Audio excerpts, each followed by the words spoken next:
A two-night event begins with a special Monday Buffy. I need to bring in the big guns. They'll take care of her once and for all. Demon bounty hunters have been summoned. These assassins, why are they after me? They could be anywhere. They could be anyone. They find a target and they eliminate it. And the Slayer never knows when they'll strike next. Buffy! A Buffy the Vampire Slayer two-night event.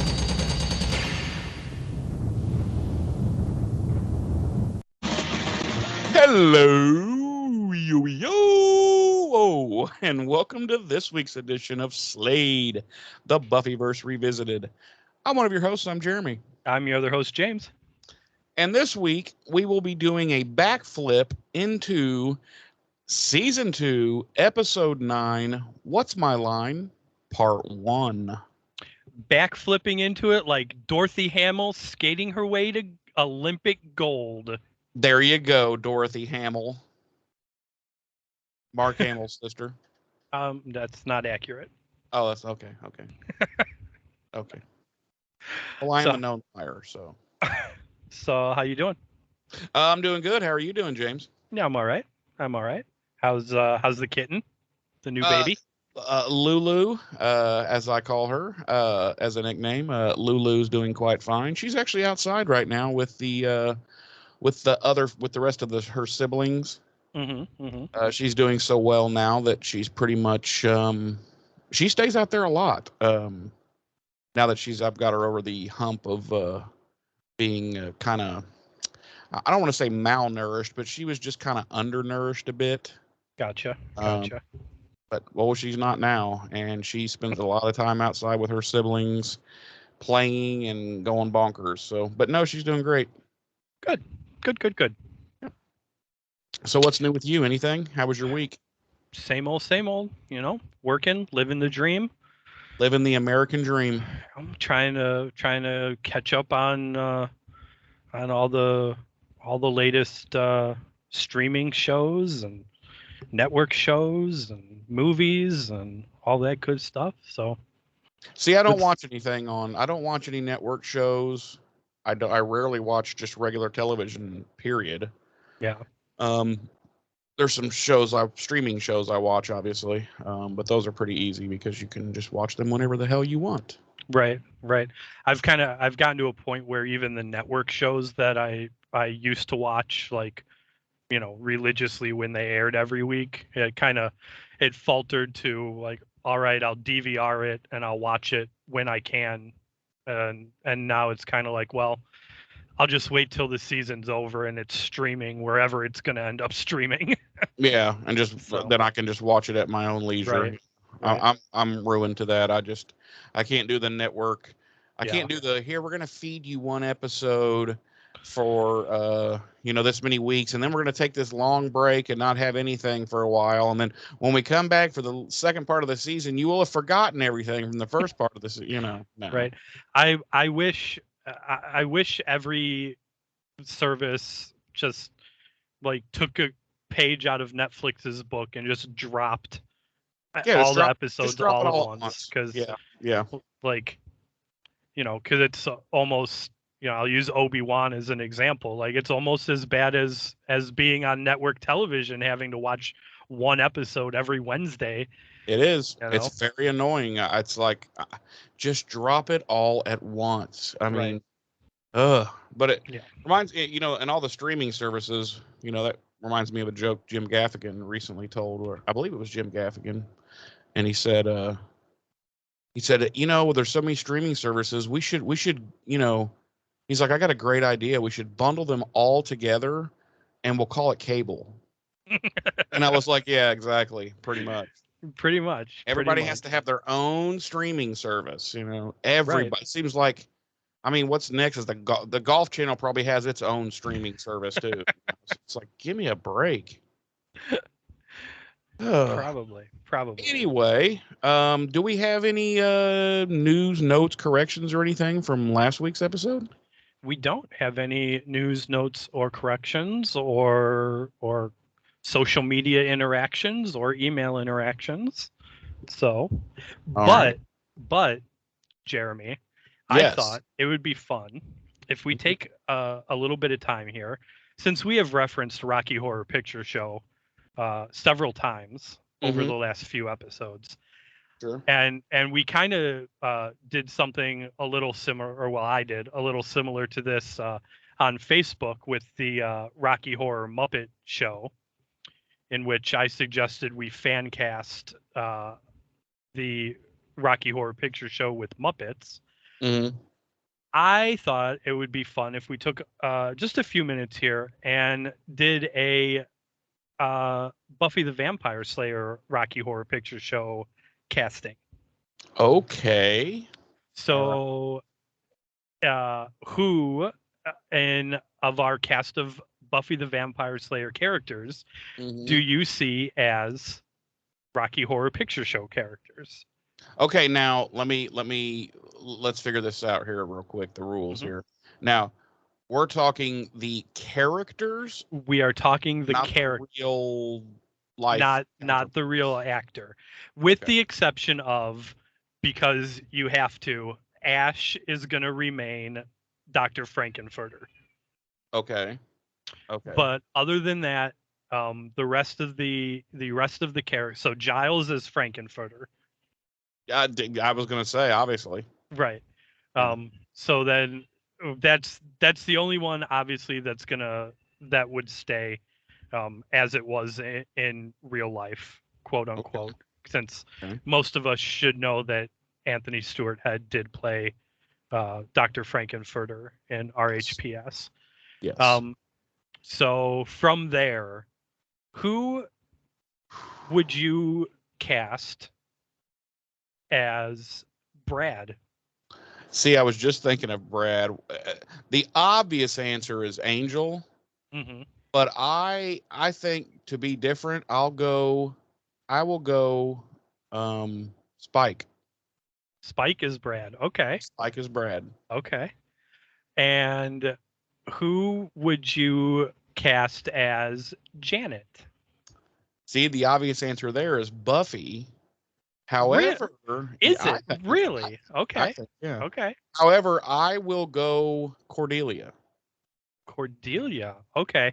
So I'm with you on Brad. Immediately I was like Spike. Spike is Brad. Yeah. For Janet, I went Willow.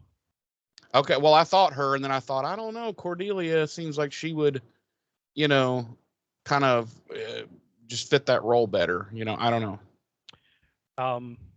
So I went with, like I said, I went with Willow for Janet. Okay. Who would you cast as Eddie? Okay. To be funny, I'm gonna say Eddie is Angel. Angel was my choice for Eddie as well. Yeah. I like to kind of miscast sometimes to see in my head, like that would be pretty fucking funny, Yeah, Angel was my choice for Eddie as well. For the titular Rocky Horror, who would you cast? Willow. Okay. Yep. I went with Xander. Yeah, I think that's probably the obvious answer, but I think Willow would be, with her neuroses and everything, I think it would be pretty funny. Who would you cast as Magenta? Xander. Xander is Magenta. Okay. Yes. I went Buffy as Magenta. Okay. Oh God, I haven't used Buffy yet. And who would you cast as Columbia? Buffy. I went Cordelia. Okay, so we switched on. Okay. All right. And I think that covers our main cast. Yeah, that would cover the main. Unless you can think of any other. Can't really think of any other characters off the top of my head. Who would play Frankenfurter's stockings? Oh, Riff Raff. Oh.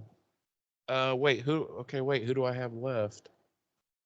I've used everybody, I think, haven't we? Haven't we used all the main? Well, I went with Oz as riff raff. Oh yeah, well yeah, because Oz is almost spoiler alert in the Scoobies now. Yep, we're getting pretty close, especially with this episode. Yeah. So yeah, I went with Oz as riff raff. Yeah, that'd be pretty good. Gosh, that's all of them though, isn't it? That's all the. I mean, you've got the criminologist, like the narrator. I think we're out of Scoobies though, aren't we? Yeah, we're pretty much out of the main, and I don't want to listen to Drusilla narrate Rocky Horror Picture Show. No. As I've said before, I was never a Drusilla fan of the character. Yeah, it's extremely annoying to me. I just want to shake the shit out of her and say, "Fucking spit it out! Stop telling me all this dumb, all this silliness." So that does it. That is our Rocky Horror Picture Show casting of Buffy characters. With Buffy characters, Buffy characters, not the actors, the characters. Nice. That was a tiny little bit of fun. That was so much fun. I'm ready to call it a show. All right. It's been fun. It's been fun, folks. Thanks for joining us. No. All right. Well, with that wrapped up, if you don't have anything else, Jeremy, I'm going to dive into some delicious dates and deets here. I love juicy dates and deets. Like a thick bratwurst. Whoa. I'll leave that one alone. Our episode this week is Buffy the Vampire Slayer, Season 2, Episode 9, the 21st episode of the series overall. What's My Line? Part 1. Our episode director this week is David Solomon, and our credited writers this week are Marty Noxon and Howard Gordon. Marty, making her writing debut for the show, would go on to become a big presence behind the scenes, and Howard Gordon making his one and only contribution to the Buffyverse. So not going on to be a powerful force behind the scenes. No, at least not of this show, maybe elsewhere. Our original air date was November 17th, 1997 on the now defunct WB network. Our regular cast, as always, includes Sarah Michelle Gellar as Buffy, Nicholas Brendan as Xander, Allison Hannigan as Willow, Charisma Carpenter as Cordelia, David Boreanaz as Angel, and Ash as Giles. Ash. Oh, Ripper. Our guest stars this week include Seth Green as Oz, James Marsters as Spike, Juliet Landau as Drusilla, Armin Shimmerman as Principal Snyder, Bianca Lawson as Kendra, Severio Guerra as Willie, Kelly Connell as Norman Pfister, aka Wormman, Eric Saitt as Dalton, Michael Rothar as Suitman, and P.B. Hutton as Miss Kalish. By the way, what do you think of this Pfister name? Do you think that's definitely a Joss Whedonism? Well, it's spelled PH. PF. PF. Yeah, so. I know, but I mean, it's. Hi, I'm Mr. Pfister. Yeah, it could. Yeah, it could be. That's definitely Whedonism. Yeah. Our episode synopsis this week reads: Buffy and Angel have a disastrous first date, while Spike plans to capture Angel in hopes of using him to cure an ailing Drusilla. Meanwhile, Buffy meets the new Slayer in town. I mean, it's not necessarily wrong, but it's also very not right. Yeah, like this is Buffy and Angel's first date. Like, how many first dates have they had now? Right. I mean, I guess we've never actually seen them like go anywhere. Like they've always like met up at the Bronze or in the cemetery. The description is just so wrong as far as timeline goes, and like meanwhile, Buffy has cards with this chick. It's I don't know. Mine is much simpler and to the point. Mm-hmm. Spike brings in 3 professional bounty hunters to eliminate Buffy while she ponders on what her profession might be if her fate wasn't already sealed. Okay. I would call that much more accurate. Yeah. And it doesn't like throw it doesn't throw like heavy plot points right at you. Yeah, and in the incorrect order. Right.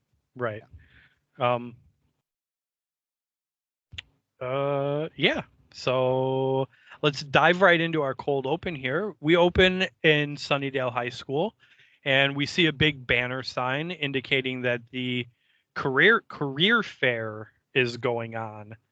And we see Willow walking in the hall down the hall, and she's looking around at some of the displays that are set up as she's on her way to sign up for the career aptitude test. And we see that Buffy and Xander are already sitting at a table filling out their tests, and Xander's reading off the questions from the test, and um, uh,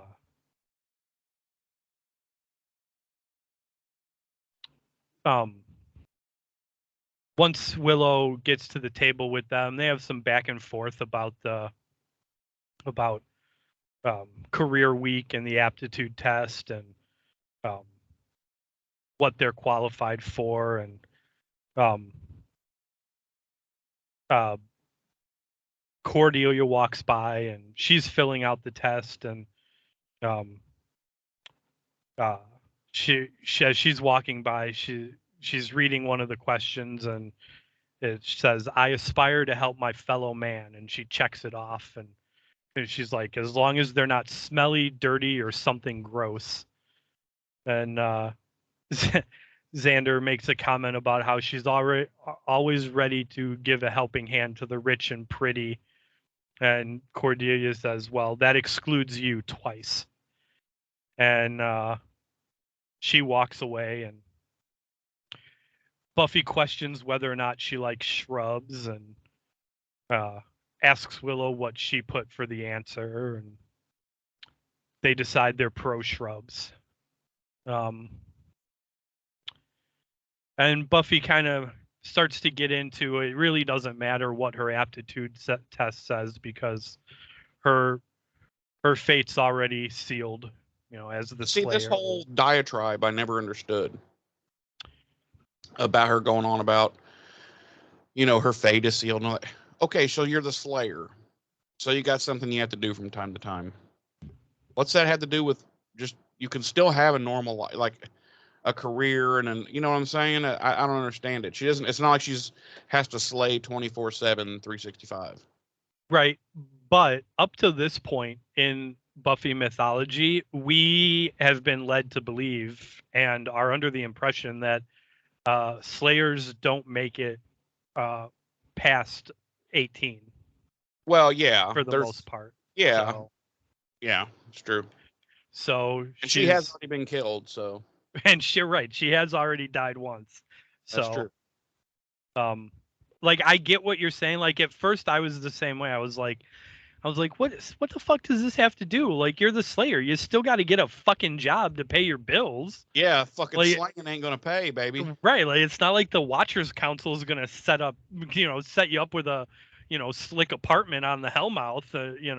Right. Like, and keep the water running for you. Yeah, the Watchers are some cheap motherfuckers. I know that. But then I was like, well, on the other hand, like, we've really been led to believe up to this point that Slayers don't live long enough to have a career or anything, yeah, there were no elderly Slayers. Right. So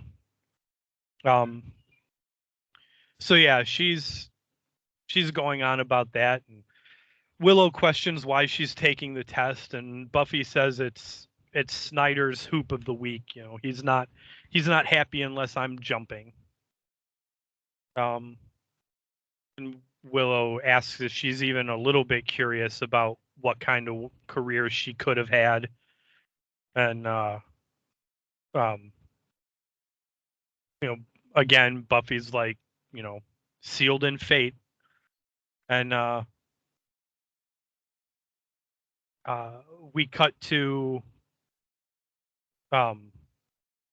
Spike's warehouse, and Drusilla's standing at the end of a big table dealing tarot cards, and Spike's at the other end looking on as this vampire is attempting to translate something from a book, and it appears to be the same book that the female vampire from Lie to Me stole from the library. Spike tells him to read it again, and this vampire Read it again. and this vampire says he's not sure, but the translation could be, and like he tries to say something, and Spike starts paging through a dictionary, and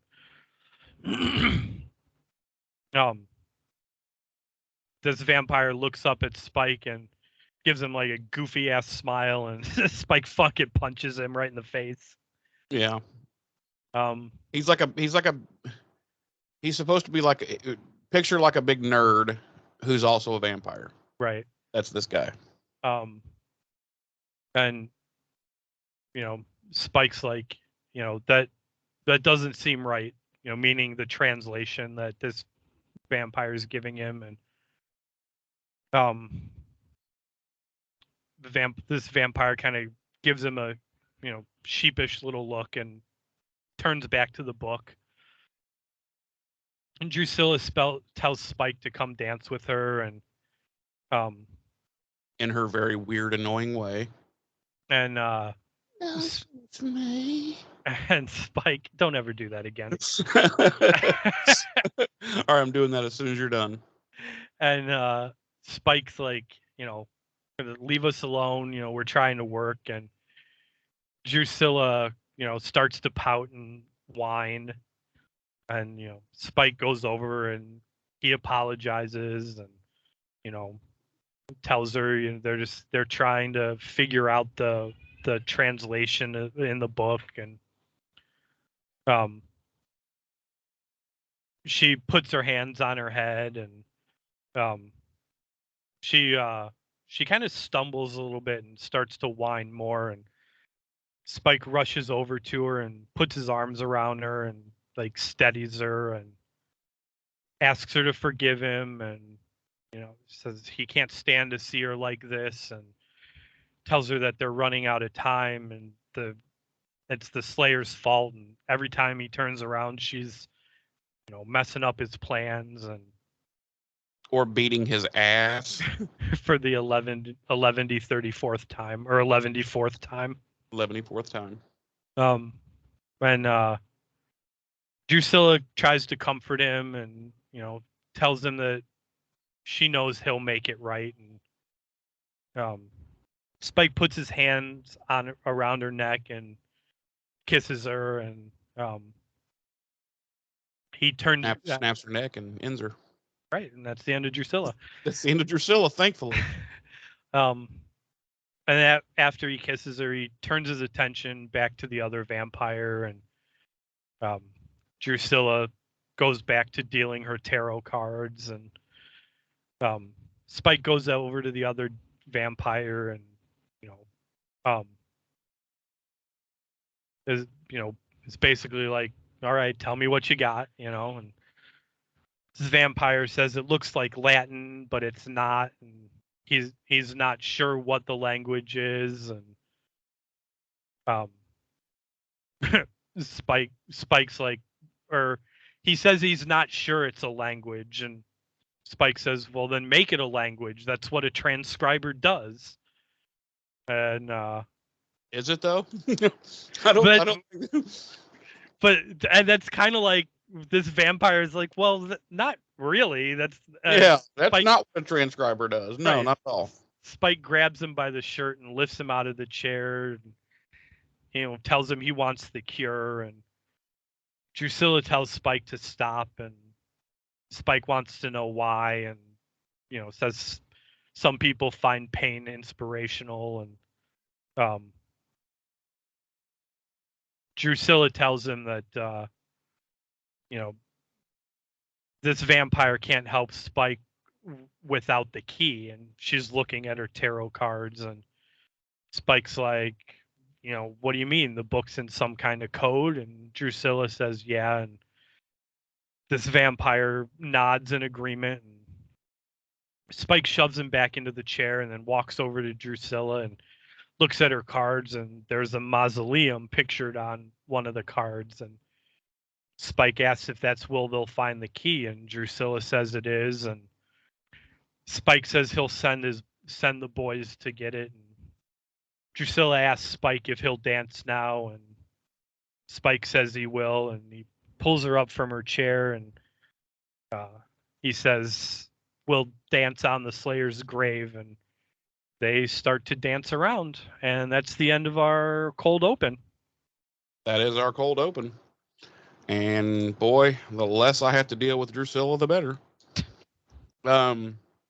So we come back from what would have been our commercial, and it's nighttime, and Buffy's patrolling the graveyard, and she notices one of the mausoleums, there's a light on inside, which in and of itself would freak me the fuck out. I'd be like, what the fuck? First of all, why does a mausoleum even have a light? And second of all, why is it on? I kind of thought the same thing. I was like, why the fuck does this mausoleum have electricity? Right. So I was like, okay, yeah, that would be weird and disconcerting. So she decides to go over, and she kind of cracks the door open and just peeks inside. And who is it? It's nerdy transcriber guy. And he's bashing with some tools. He's kind of made a hole in the wall there, and he's rifling through some stuff that's in this little reliquary, basically. I don't know what you want to call it. And she's like, the fuck? So she quietly closes the door and backs back out into the graveyard, and just kind of stands there like a angry mom with her hands folded over her chest, and waits for the guy to come out. And he does, finally. And she's like, what does she say? Don't you people have any respect for the dead or something? And she goes, oh, that's right. You're not people. And then suddenly I have to say, it hit me the wrong way, because you are regularly making smoochies with one of these not people. Right. So that's very, it's some sort of ist. I don't know what kind of ist. Yeah. But it's very ist of her. And it's also hypocritical. Right. There you go. So. Yeah. But anyway, so he's clearly startled and freaked the fuck out by this. And then all of a sudden, this big, goofy looking, they just picked this guy off the street. They were like, oh, he's pretty big, and let's just use him real quick. And he's this big, goofy looking, muscle head looking guy. He coming up behind her. So they start having some fisticuffs. But whoa, fisticuffs is my thing. Karate fight is your thing. Okay, they have a karate fight, and I'm just giving you shit. Yeah, and she basically just handles him just totally quickly, very very quickly, and stakes him and dusts him. And she says, "All right, one down, one done." And she turns around and he's gone, and she says, "Gone." and she fucking looks so confused. Yeah, by the fact that this vampire is he gone. A magician? Right.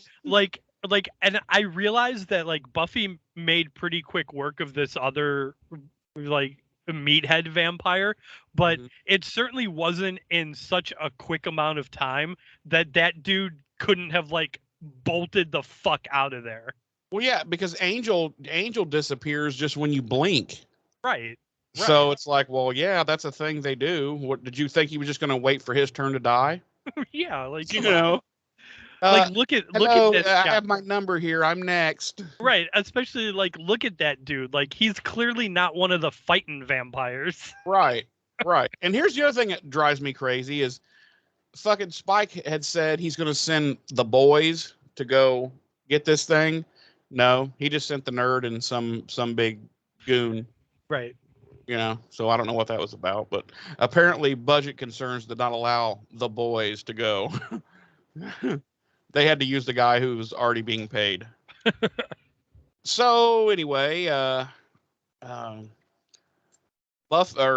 we cut to Buffy's bedroom, and Angel's in there, and he's just kind of walking around, kind of creepy, kind of snooping, kind of. I don't know. It just seemed a little weird to me. And he's apparently waiting for Buffy, and she climbs up to her window, and looks in and sees him, and he doesn't see her, so she tosses her bag inside, and he turns around. He's like, "Oh, Buffy, you scared me," and he's holding this stuffed pig of hers, and she's like, "What? Are you here for some quality Mr. Gordo time?"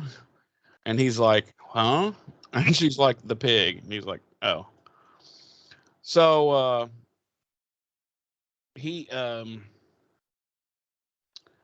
kind of whispering and stuff, and she's like, "Well, you don't need to whisper, you don't need to worry about it, because my mom's out of town. She's in LA for a week or whatever." And I'm so glad that they wrote this in and that he said it, because I immediately thought it. And he goes, "Well, then why did you climb in your window?"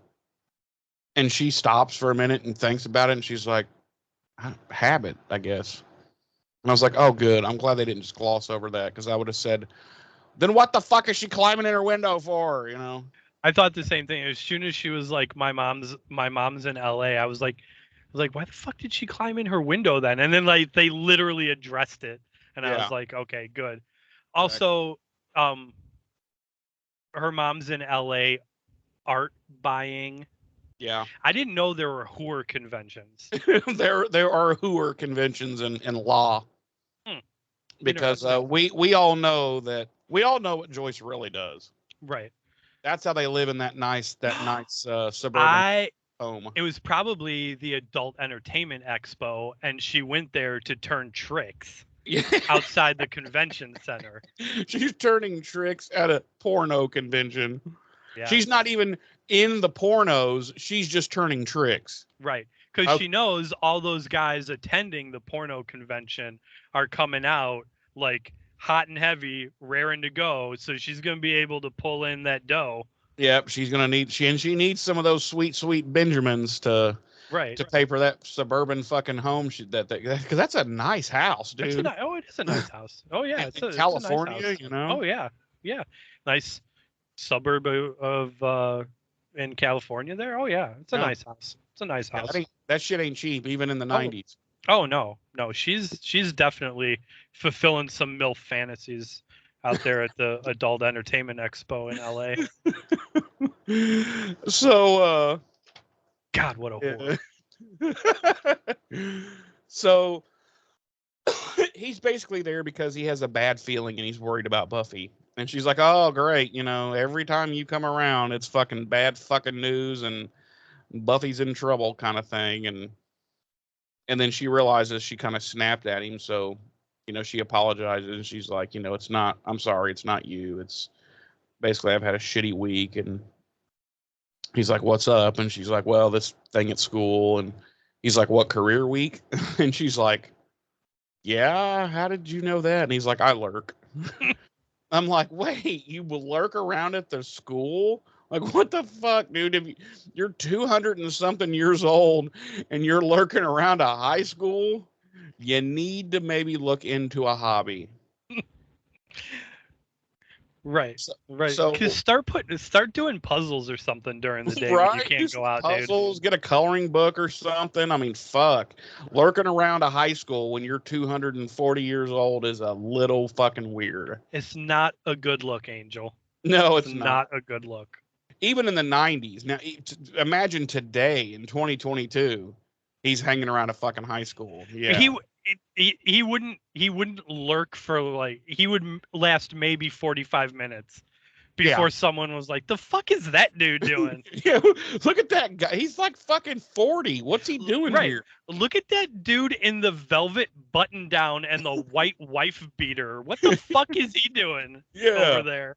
What the fuck? And then he would immediately get tackled and tased by school security, and it'd be all over the news. I think I can't say for sure, but this might be the first appearance of Angel wearing a velvet button-down shirt. which becomes basically his signature. Right.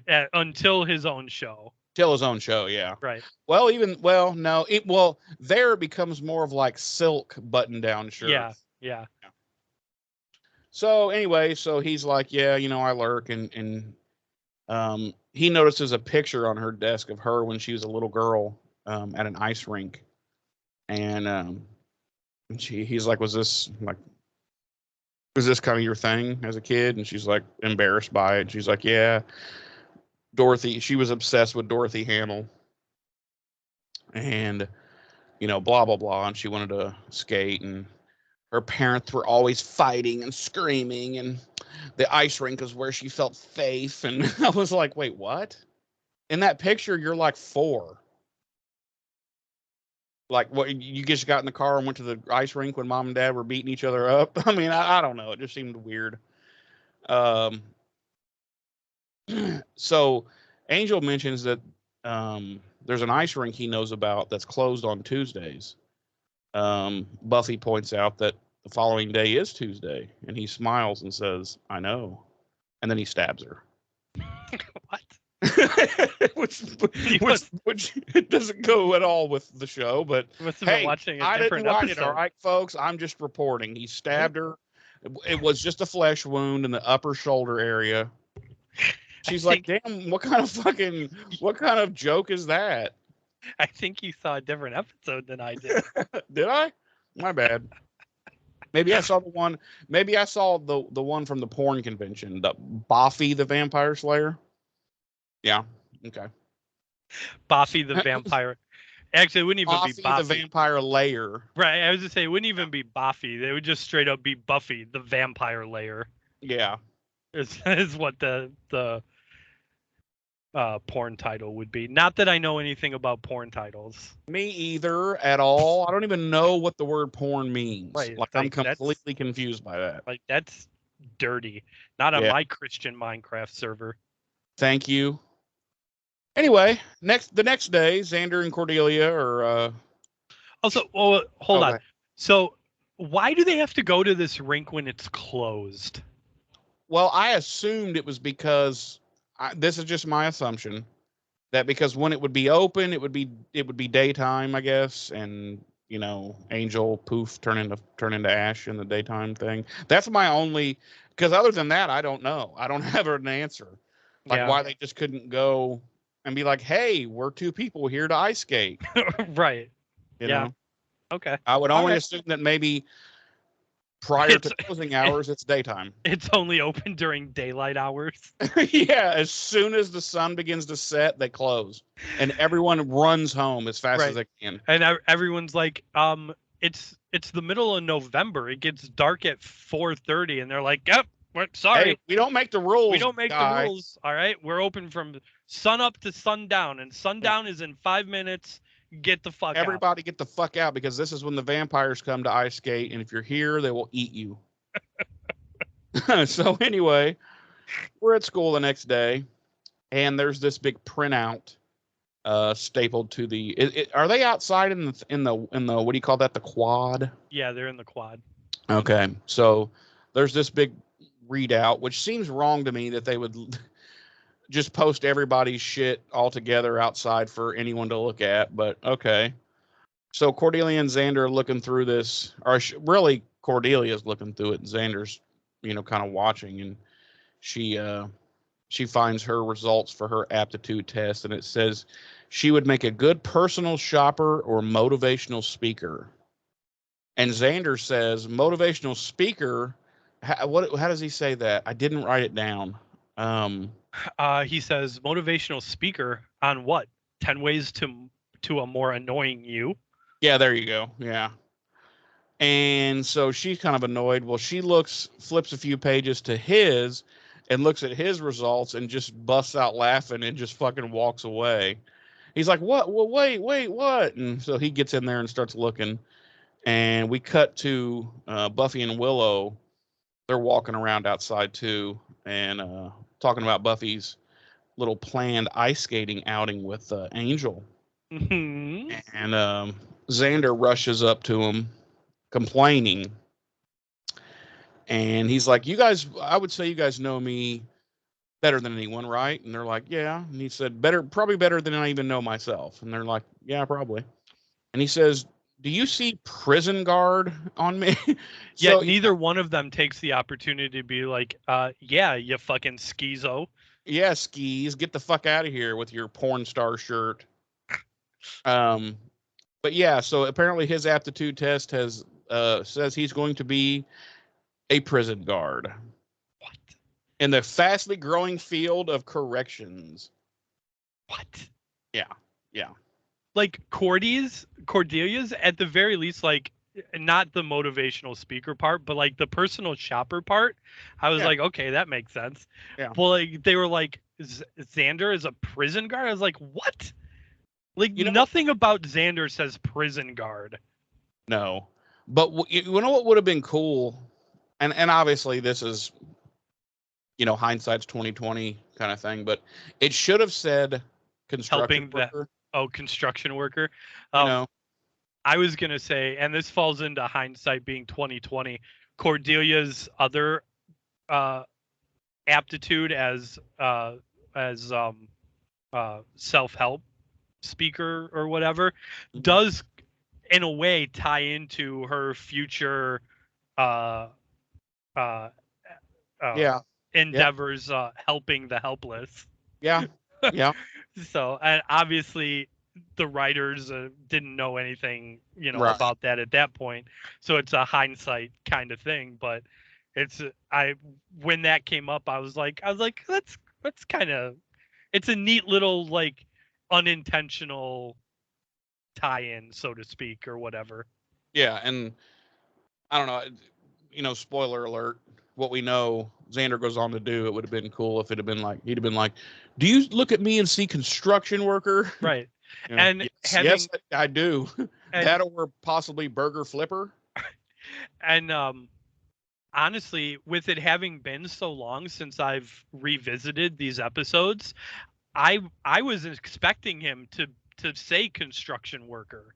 Yeah. Because I remembered that that's eventually what he does end up doing. Yeah. But no.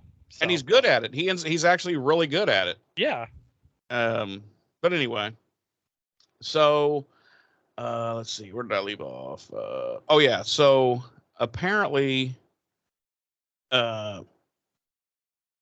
Buffy, let's see, has been, hers says she should be a law enforcement officer, and which makes sense, which honestly. does make perfect sense. And she's like, yeah, whatever. And she's like, I'll go to because then you got to go to your seminars of your supposed career that you've been set up with. And so she's like, yeah, I'll worry about that later. I've got to go talk to Giles first. And because I guess he's been extra demanding lately. She spots him across the courtyard carrying a big ass fucking stack of books. And so she follows after him. And Willow turns to Xander and wants to know what her results were. She's like, what's mine? And he's like, I checked, but you're not on there. You're not on the list anywhere. And she's like, but I turned the test in. I used the number 2 pencil. And he's like, well, I don't know what to tell you, chick. You ain't on there. Fuck. Quit hassling me. I'll take one more here if you don't mind. Yeah, go ahead. You can just do the whole thing if you want. I'll just do the whole goddamn episode. I don't give a fuck, man. I'll just chime in every once in a while when I got some thoughts or something. It's fine by me. Buffy meets up with Giles in the library. He has put this giant stack of books down on the edge of the table, and they're about to fucking fall the fuck over, and she pops her hand up on the top and stops it, and he's like, whoo, Buffy, and then he punches her. No, so I don't know. And he's like, I knew the only way I'd be able to get a lick in on you is if you were distracted. If you were distracted holding books. So she's kind of like, he can tell by the look on her face that she's like, what the fuck is with all these books? Because that's not the only stack that's on this table. There's other stacks that he's already put on here. And he says he's been indexing the old Watcher diaries. and he's surprised by how pompous and long-winded many of the Watchers were. And Buffy's like, yeah, color me fucking surprised. So And, go ahead. I'm going to interrupt right here because it didn't bother me, but I've got questions. Okay. Maybe I have answers. I doubt it, but okay. Perhaps you posited some of the same questions. Okay. Why aren't these diaries being kept and indexed By the Watchers? at the council? Yes. Okay. Thank you. Yes, of course I thought that. Like, how does he have access to, I don't know, on that table, it looked like there was at least 75 books. Right. At least. Like, so are we to presume? So if there had been a fire, right. all the Watcher diaries for the last however many hundred, they're just gone. Right. But also, they're clearly not stored in the library. He's bringing them to the library from somewhere else. So are we to presume that wherever the current Slayer, wherever her home base is, the Watchers Council sends hundreds, if not thousands of years of written records to that location to be stored in like a you store it facility, like a U-Haul facility, or because they have clearly not simply hired a Willow Rosenberg to scan all of this shit and put it into a fucking database. Right. Yeah. I know. So like I said, if there's just a minor accident, well, fuck it. All of written history is gone. Sorry. Right. Like the you store it facility goes up in flames and thousands of years of written Slayer history is just gone. Yep. Sorry. Yep. Oopsie poopsie. We'll just start over. Yeah, I had the same thought. So he asked her about her patrol from the night before, and she tells him about the incident, about the mausoleum deal, and them thieving vampires. That's what they do. And I think, and Giles was a little bit annoyed, and I think rightfully so. Like, I think this is the first time I'm like, yeah, Giles, fuck yeah, you're exactly right. He's like, what, you didn't make, because this is true. He's like, he basically says you didn't make any fucking attempt to chase the motherfucker down or anything. You're just like, well, okay, I guess he got away, Yeah. And he couldn't have gotten that far. Right. And I'm 100% like on the same page you are. This is literally the first time that Giles has been chastising Buffy that I was kind of like, yeah, it's legit. She looked around, like I pointed out before, she looked around completely dumbfounded and gobstruck that this fucking vampire disappeared in the midst of her fight with another vampire. She didn't attempt to locate him. She didn't go into the mausoleum to be like, gee, I wonder what he was doing in here. Yeah. And granted, so I'm skipping a little bit ahead here. Like, we don't know for sure right now that she didn't do that, but we're literally gonna find out in like a scene and a half that she had no idea what was in that hole that the vampire chiseled into the crypt was. Yeah. So yeah, she made no investigation whatsoever. I guess you can just say, well, she is 16, I guess, and right. But still, it's like you could have at least ran like 20 to 30 feet out into the open and like kind of panned around and looked around like, right, okay, where'd he go? Because he couldn't have had more than a 10-second head start on her, you know. But she was just like, oh, well, he's gone. Okay, I'll go home. Right, like she was not doing her job as a Slayer to the best of her ability. Yeah, I agree. It was a crapshoot, and I'm fucking disappointed. And like you said, like this is the first time that I can recollect since we started revisiting that Giles is being reprimanding or harsh with her, and I'm like, yeah, 100%. Yeah, Giles, you're right. Yeah, because this is the first time he's definitely right, you know. Right. Yep. And then she's sitting there like she's annoyed by his criticism. And, she's like, well, if you don't like how I'm doing my job, you can just get someone else to do it. And I'm like, how many times do we have to fucking go through this? You're the goddamn chosen one. I can't just choose fucking someone else. Right. You may choke you out and kill you, and then I can have another one, Right.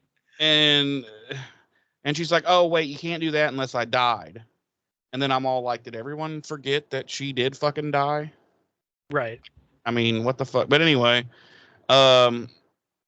she starts pointing out, the similarities between her current life and her life if she was dead. And Giles just gets annoyed and asks her to focus on finding out. They need to just focus on finding out what the fuck was stolen at this point. And basically, he's like, okay, enough of your emo fucking teenage bullshit. We need to figure out what the fuck was going on with this vamp and stealing shit in the mausoleum. She wants to go off on a tangent of irrelevant horse shit, right, as most teenagers do. Right. Like she's trying to play the I'm a 16-year-old high school girl card, which she's played numerous times before, and like this is the first time Giles just isn't having it. Yeah, he's like, fuck this. We've been through this 20 times already, and it seems like at the end of every episode, you have finally accepted your role as the chosen one, and we're not going to have to go through this again. And then as soon as another episode starts, we have to go through this again. Right. And I don't know, because this isn't the first time that Giles like isn't having it, but for some reason this is the first time that he isn't having it that I am like we just said, like that I am 100% backing him on it. Yeah, oh, definitely. Yeah, he's definitely not in the wrong. So I don't know what necessarily is different about this time, but something is. Yeah. Something is. I'm going to take this next scene only because I've got a clip to play. You do it, brother. All right, bro. Here we go. So we go from him saying they need to focus and figure out what was stolen to seeing what was stolen. Because now we're in Spike's warehouse, factory, whatever the fuck it is. And there is this really ornate golden cross lying there on, it looks like a silk pillow. And Spike is presenting it to Drusilla, who, of course, is laying in bed, as she always is. And she's examining it, and she's not touching it, of course, because it's a cross. But she's examining it, and she's like, yeah, it's definitely the right one. I can hear it humming to me. And I'm like, oh, fuck, here we go again. This bitch is on mushrooms like 24/7. What a life. I wish I lived like yours. No kidding. Lay around in bed all day and eat mushrooms and spout out weird shit. Yeah, must be nice. So Spike and Drew, they're he's basically saying that they're going to get her cured, and they're going to have this big triumphant return, and they're going to feast for 7 days and 7 nights and I'm like, what the, okay. Then Nerd Boy, the nerdy vampire, his name is Dalton, by the way. He points out that they still have to deal with the Slayer. And they're like, fuck you, no we don't, and they kill him. No. He's like, well, she nearly ruined the whole thing, and blah blah blah, and she's a real pain in the ass. And Spike's like, yeah, no fucking shit, she's a pain in the ass. And he goes on a little diatribe about how fucking annoying she is and how she's always mucking up his plans and beating his ass, as we've already discussed. And he suddenly he hits an epiphany and suddenly thinks of what to do. And I've got a clip, and this is what he says. I need to bring in the big guns. I'll take care of her once and for all. Big guns? The Order of Taraka. The bounty hunters? They're coming to my party. 3 of them. Yes, but the Order of Taraka, isn't that overkill? No. I think it's just enough kill. Just enough kill. So she has put out 3 tarot cards. One is a cyclops, one's a centipede, and the other's like a leopard. And I guess those represent the 3 people from this Order of Taraka. They're going to come and just own Buffy. So, yeah. I call me crazy, but I believe we've been down this fucking road before where outside help was brought in, but that ended up being nothing. Remember the 3 goons with the like leather jackets with armor plates like sewed to it? Yeah. Maybe it'll be different this time. Okay. Well, because somebody already brought the big guns in once before. The master did, and they failed miserably. But maybe these are the bigger guns. Oh, okay. So the master brought in basically pistols, and these are going to be rifles. Right. Okay. Right. Eventually, we'll work our way up to ARs. Okay. AR-15s. Well, not in California because they're banned. Right. Eventually, we'll work our way up to a bazooka. Okay. And then a tank, maybe. Which is factually true. Yeah. We will work our way up yes, to we a will. bazooka. Yes, we will. Yes, we will. Spoiler alert. Before the end of this season. So we come back from what would have been a commercial break, and we are once again at Sunnydale High. And the career fair is in full swing right there in the lounge. And Xander walks into the hall and spots Willow, who's already there. And Xander wants to know what she's doing there, because her name wasn't on the list. Yeah, he's like, "Why are you fucking here? Your name's not even on the list, bitch." Get out. Right, Get and then he out. backhands her. But she catches it and fucking throws her legs over him and puts him in a fucking triangle choke and just flat chokes his ass out. Yeah, she Black Widows that shit. Yeah, he's done. Right. But as he's getting choked out between her thighs, he's like, "I love it." Yeah, because he's a skeeve, and he was skeeve to the end. Right. And but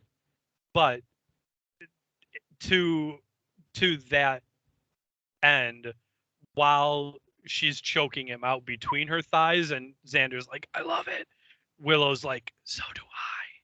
Oh. So. Oh. And then she's like, "But only for the next 2 seasons." Spoiler alert. So anyway, Willow says she's looking for Buffy, and Xander tells her that she went with Giles a little while ago and some kind of field trip. And Willow's like, "Well, she doesn't get back here soon." And then Principal Snyder walks in, and she puckers up and tries to kiss his principal behind a little bit. And so does Xander. Xander's all like, "I'm so inspired by your leadership. I'm thinking of principal school." Tells him he wants to walk in his shoes, but not his actual shoes because he's a tiny person. And Xander just never knows when to shut the fuck up. No. And Snyder asks where she is, and Willow asks who, and Snyder's like, "You know who." And this is what pissed me off because the pronoun game. No. Oh. No. What pisses me off is I want Willow to be like, "Fuck you. I don't fucking know. I'm not in charge of her. You little fucking pipsqueak. Get the fuck away from me. Quit hassling me about where's Buffy all the time. You find Buffy. You're the principal, you fucking ass bag." Right. And then flick him off. Yeah, give him the double birds and then the stone cold stunner. I was gonna say, kick him in the gut and then stone cold stunner him. Yep. And then get up and fucking give him some more birds and This is why this works so well, because as soon as I said flip him the bird, you knew where I was going. Oh, I knew. Oh, yes. But I mean, but seriously though, it just drives me crazy. I want her to be like, I'm not her keeper. Right. You're the principal. This is your, don't hassle me about it, and just turn around and walk away. What's he gonna fucking do? Right. But also, to a degree, it's understandable because Willow's so cowed by authority. And plus, she's trying to cover for Buffy. Yeah, Right, I know, right. but it's just like, it drives me crazy. So yeah, Willow tries to cover for Buffy, and Snyder's not buying it. And,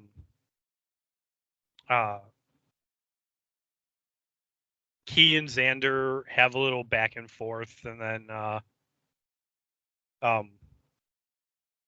Snyder ends up leaving, and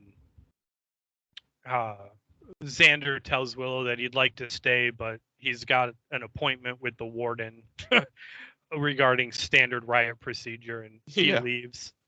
And as he leaves, we see two men in dark suits approach Willow, and they're, Willow Rosenberg, and she turns and faces them, and they tell her to come with them, and I'd have been immediately like, fuck you.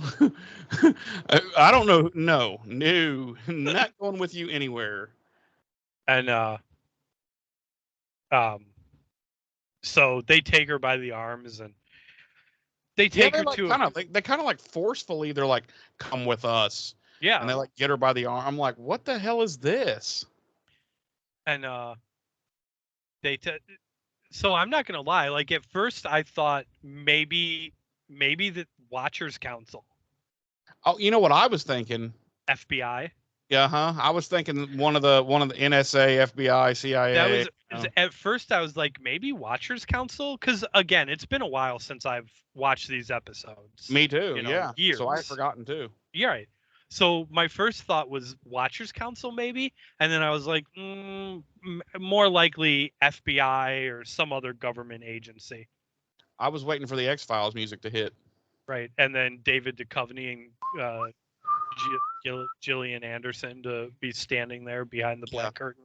Mulder and Scully. Right. What a crossover!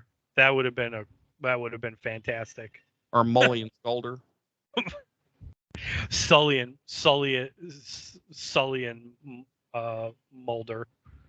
It's easy for you to say. No, Mully and Solder. That's what. Yeah, because they have to, they have to change it up for copyright reasons. So it wouldn't be actual David and Jillian. It would be like it would be like poor lookalikes. Poor lookalikes, and their names would be Sully and Sully and Solder. Polly and Solder. Yeah. Yeah. Yep. They're like, you want to join us? The truth's out there somewhere. And she's like, yeah, but I already know because I live in Sunnydale. Oh, okay. Then they get into and they'd be like, we'd like you to come work with us on the L files. Yeah, and then they're depressed, so they get in their Ford Taurus and drive away. Ford Taurus. I like how that's the funniest part of what we just said. I don't know why, but that gives me the giggles more than anything else. But anyway, so they take her back behind, so a section of the lounge has been, and it's the section that we often see them sitting in, has been quarantined off with these big black curtains. Yeah, it's like its own little fucking tent now. Right. So can I ask you something really quick? No, fuck you. Oh, Let me keep going. Okay. So she goes through. No, go ahead. No. Okay, because I'm going to forget to ask this later, so I have to ask it now. Does this ever pay off? I don't know. Wait. Oh, this is part one. This is part one. Okay, it must pay off in part because it does not go anywhere in this. In episode, no. Yeah. But yeah, she's just suddenly not there anymore, and we never hear anything about it. And I was like, wait a minute, they fucking forgot that thread. But then I forgot. Yeah, okay, this is part one of two. Maybe it pays off in part two. I don't know. I can't remember. It's been that long. Yeah, it's been a while.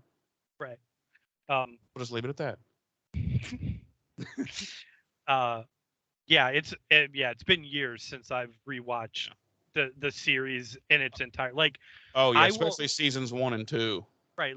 I've gone back occasionally, and I've even done it since since starting to rewatch now, like I'll go back occasionally and watch like an episode or two, because I'll be like sitting around and be like, man, I kind of want to watch Hush or Once More with Feeling or, whatever. Or Buffy the Vampire Layer. Or Buffy the Vampire Layer. But I have to go to a completely different website for that, not Hulu. Right. We can't give that address out. Right. Legally. I do it more so with episodes of Angel, where I'll just kind of be like, man, I really want to see this episode again. But yeah, so I haven't watched these consecutively like this for a number of years. Mm-mm. So yeah, I don't remember if it pays off at any point. I have not watched any season 1 or 2 episodes in many years until we started doing this little program. Right. So yeah, I don't remember if it pays off or not. Down the line.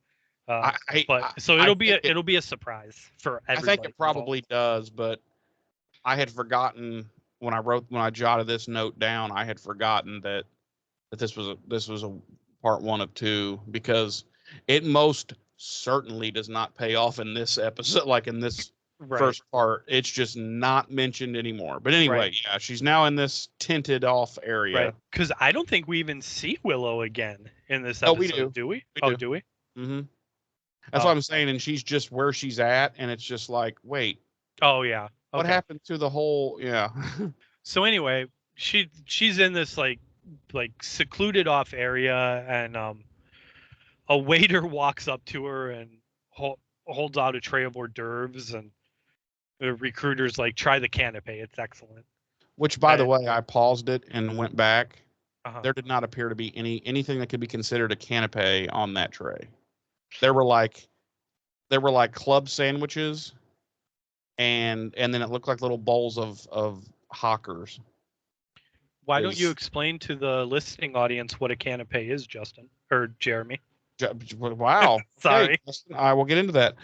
Well, a canapé, I mean, it can be all kinds of different things, but it's generally some type of savory meat or something of that nature on a cracker or a little toasted bread, something like that. I'm just saying there didn't appear to be anything on that tray that met that. There were little diagonally cut sandwiches, and like I said, like these little. It looked like what would be in an oyster, but they were in like these little glass shot glass looking things, and I was like, okay, nothing on there looks like a canapé. Now maybe I'm wrong, I'm no chef, but let me ask you a question. Okay. Do you think anybody cares? No, not at all. Not at all. But I do, and that's really all. Since it's my show, I just don't care. I'm gonna bring it up. I want you to remember that next time you ask me if anyone cares. Oh no, I live to break your balls. So Same. I will. I am waiting with bated breath for your next irrelevant conversation. I also live for you breaking my balls. Wait, what? Huh? No, but did you look at the tray at all? I didn't. I really didn't. I've got this weird. I'll be honest with you. The reason I asked for you to explain what a canapé is because I had no fucking clue. Oh, okay. Okay. Well, okay. So so realistically, the answer to my question, do you think anyone cares, is yes, I fucking cared. So here's the thing. You know how I am with weird about bringing up little things like this. Right. There's in a few, I don't know, maybe 3 or 4 more scenes, there's something that absolutely has driven me crazy for 4 days or whatever since I watched it and did all my notes and everything.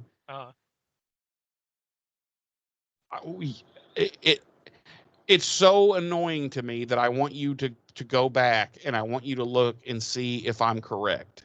Because, with these episodes being from the 90s, they're shot in like 480, non-interlaced, or no, B480i be interlaced. So, you know, low definition. So it's hard to see certain things, granted. Right. So I had to keep rewinding and pausing and trying to adjust my light and stuff, brightness and contrast to see. But I'm pretty sure I saw what I saw, and I was like, "Who in the fucking somebody in the prop department is a wise ass." So anyway, but we'll bring that up here in a few more seasons. So Willow like waves the waiter off. She doesn't want to try the canapé, and she's like, "What is all this?" And the recruiter tells her that she's been selected to meet with a Mr. McCarthy. He's head recruiter for the world's leading software company, and he says his jet was delayed by fog at SeaTac, but he should be here any minute. Tells her to make herself comfortable. So right away, like as soon as he was like he's the head recruiter for a leading software company, his plane was delayed at SeaTac. I was like, this is fucking Microsoft, right? Exactly. Like, was is that what you took away from it? Because you know that Bill Gates hears about a software developer and is like, I need to personally go there and meet this astounding individual. Right. Yeah, that happens all the time. So anyway, and Willow's like, I didn't even get my test back. Recruiter's like, test was irrelevant. We've been tracking you for some time. We've been tracking you. Yeah, right. I was like, what software company is just like randomly keeping tabs on like a high school, high school girl. or anybody that's especially just like especially hacking in the 90s. or what? Like, come on. We didn't even have smartphones, but they're tracking her. Like, can you imagine, like, realistically, even in the 90s, like, what you would have to hack in the real world to get on anybody's of significance radar? Basically, the direct federal fucking government. Right. Like literally White House, or I'm sorry, not White House, the NORAD or something. Right. Other than that, right. We've been tracking you, Miss Rosenberg. Oh, right. Really? Like, how the fuck have you done that? Right. Like this toaster. Right. Like this software company is not like Willow didn't get on their radar because she's fucking hacking the Sunnydale morgue's records or whatever. Right. Or the Sunnydale High School's yearbook. Right. Like, come on. I know. Especially since all of those things are probably an intranet anyway and not even internet. Exactly. I know. Anyway. I know. So, Willow asks if that's a good thing, and the recruiter's like, they're like, no, when he gets here, he's going to kill you. Right. He's going to put 2 bullets into the back of your head. He's putting 2 behind the ear. Right. Leave the cannoli, take the gun. 2 in the head, or take the cannoli, leave the gun. Anyway, and the recruiter's like, yeah, we're extremely selective. Only one other Sunnydale student met our criteria. And they leave, and Willow's kind of shocked, but she stays, and she turns around, and there's Oz just sitting on the couch, and he's staring at a tray of Yeah, it's like he's on acid. Because he is so fascinated with this fucking plate, and he's just like, what is this? Listen, they never say it, and they can't, because it's a teen show in the 90s. Yeah. We both know Oz on the regular.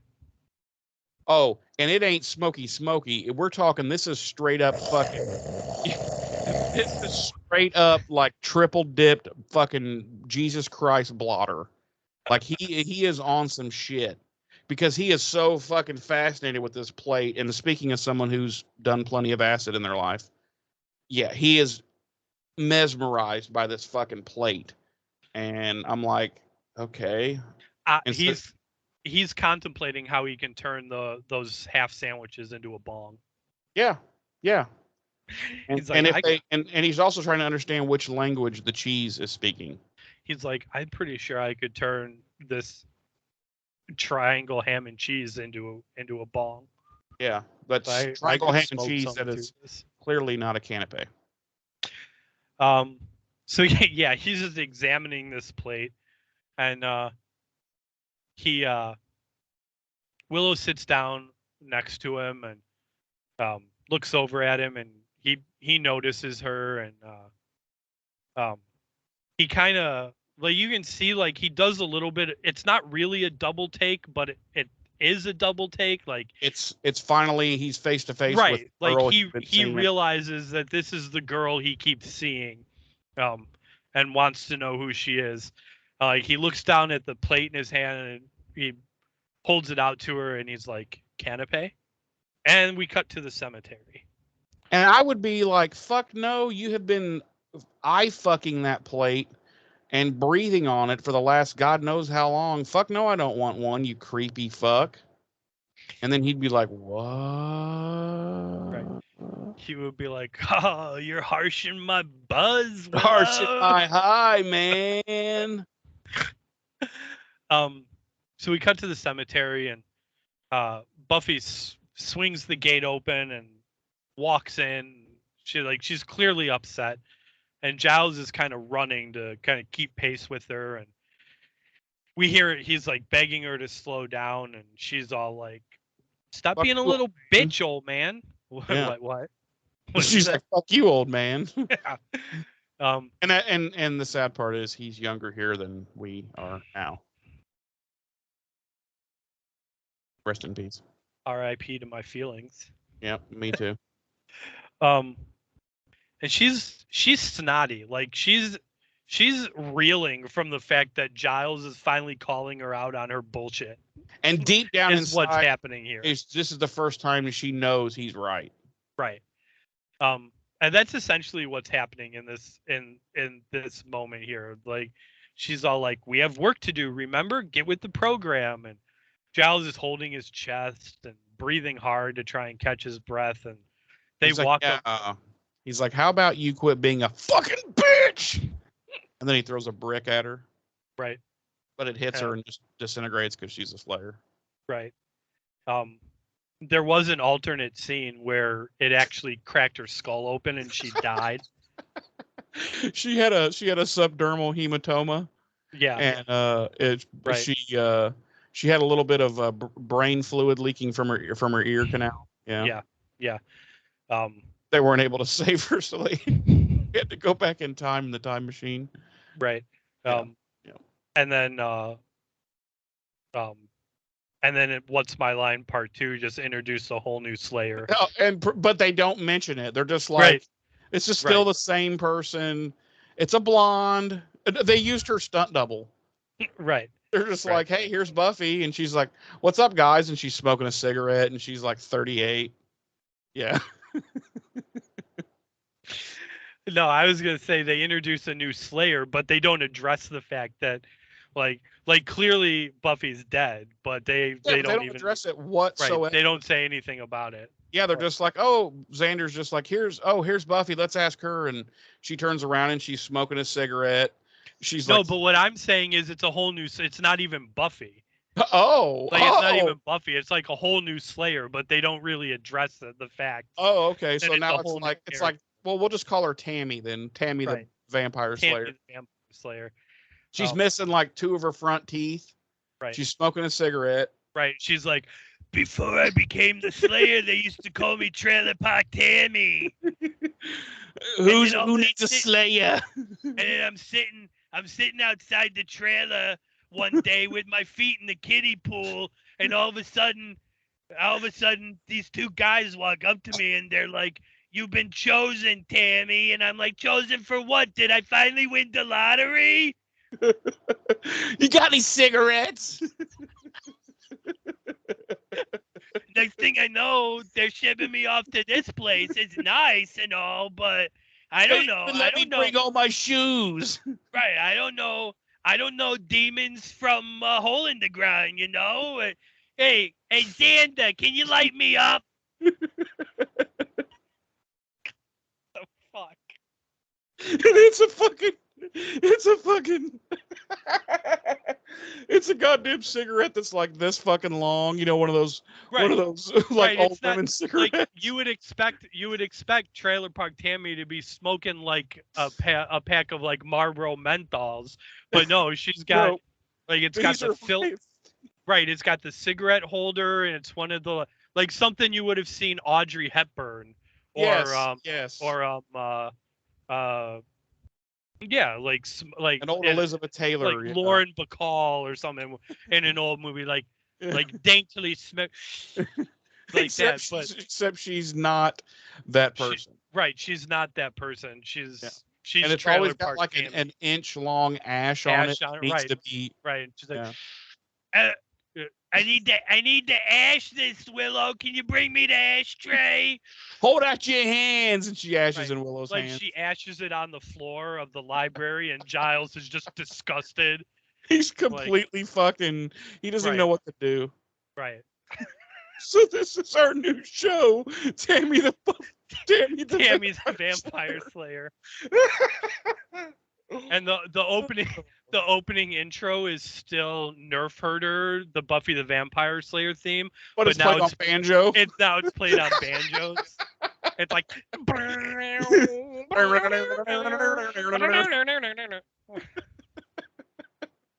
what the fuck? We're getting canceled. Right. Like so many I was gonna say so many, but we've only got 3 listeners. Yeah, but one of those listeners lives in a trailer park, and they're gonna comment on this. They're gonna be like, guess what?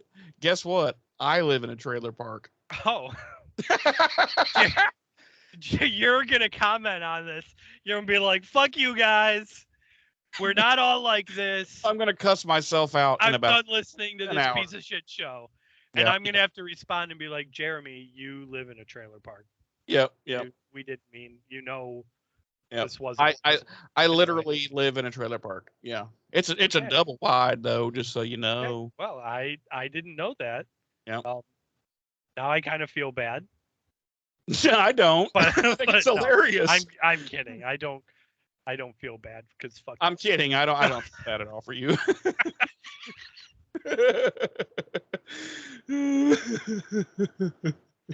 I'm kidding. I don't feel bad at all. My so God, dude. Just to sidetrack more than what we already have, my best friend growing up in grade school also lives in a trailer park. So well, there you go. There you go. Nothing it's wrong. A nice trailer park though. No home in here actually looks like a trailer. Like they don't have like the big. They don't have like the big. What do you call that? The tongue that's these just look like regular houses, right? Basically. Right. Gotcha. But no, but they are trailers, and this is a trailer park. So I can't lie. And that's why I think that the whole thing was fucking funny. Because I've only lived here 2 years, and but yeah, I thought it was funny. Tammy the trailer slayer. Oh God, I'm in so much pain. We veered so far off course. We are never finishing this episode. I apologize to everyone listening. Like, hopefully it was funny. I don't apologize at all. It made me fucking laugh. I know it made Jeremy fucking laugh. I hope it's making you guys laugh. I even peed a little, to be honest. Oh. Yeah. Show me. I'm wearing my Depends today though, so it's okay. I'm back into life with Depends. Show me.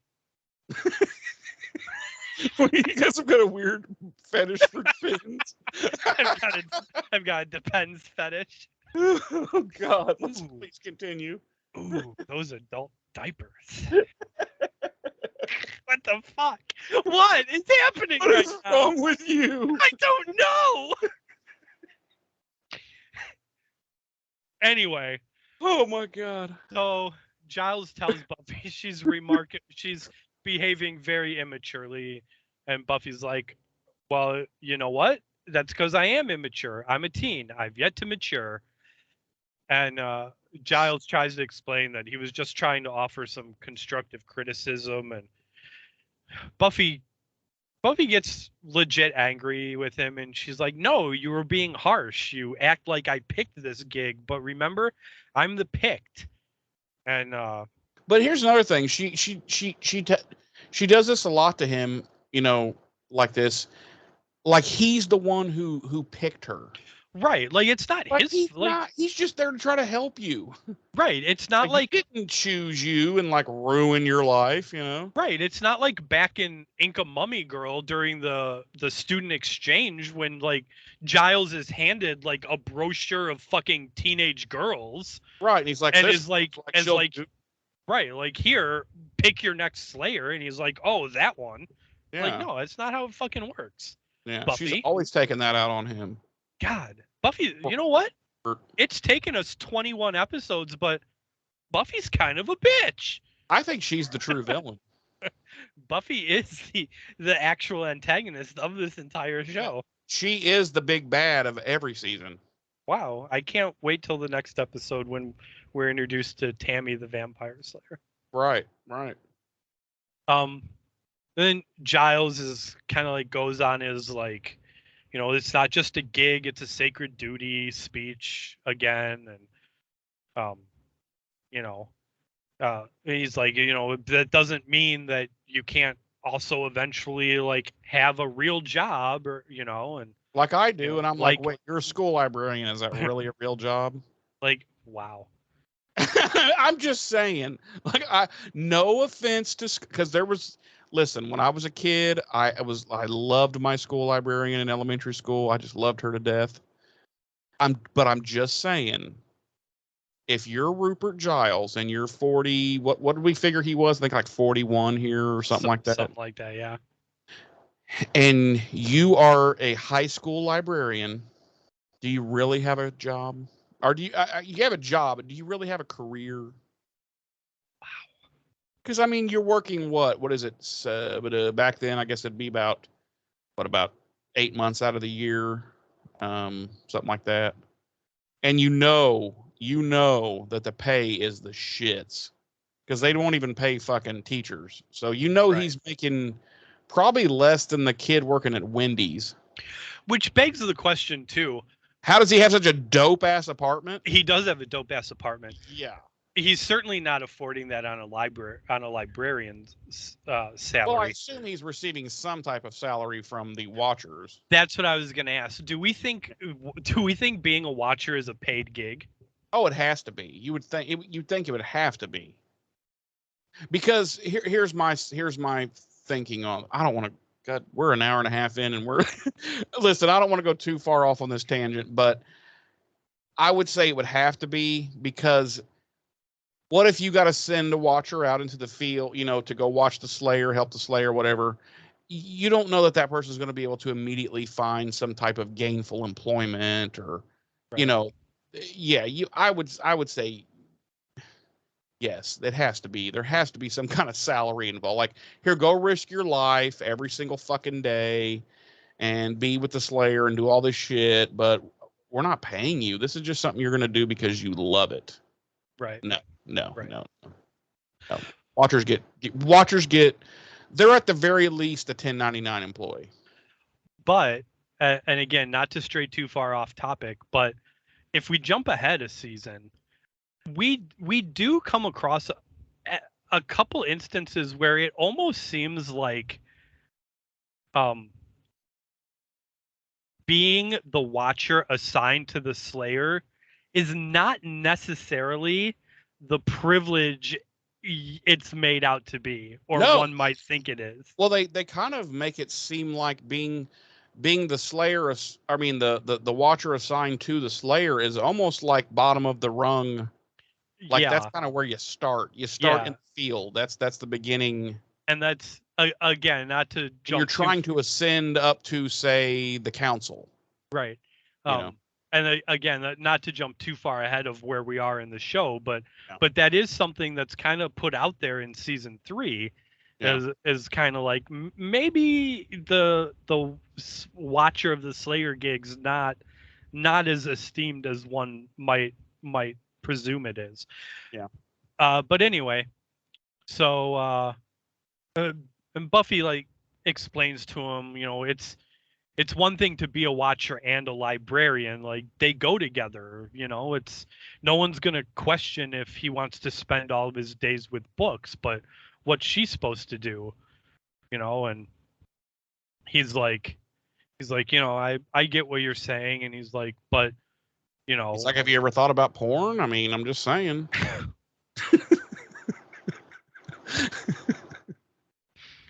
he's like, you could go into the family business. Your mom's a whore. Yeah. See, now you shook your head like, I can't believe he went there. And then you took it up to the next level. I did. He was like, you could start turning tricks. I mean, you know why your mom's in LA, Street. don't you? Right. He's like, you could start turning tricks on Main Street. Just work the opposite corner of your mom. He's like, you, the both of you could pull in some big bucks if you do a little mother-daughter thing with a John. God, now you took, okay, I was here, took it to here, and then you left way up here. So, yeah, I'm just going to leave that one alone. But then he was like, but not until you're of legal age here in the state of California. Yes. Well, I was thinking actual SMG, who's like 20 at this point. So, yeah. So, anyway. Yeah, anyway.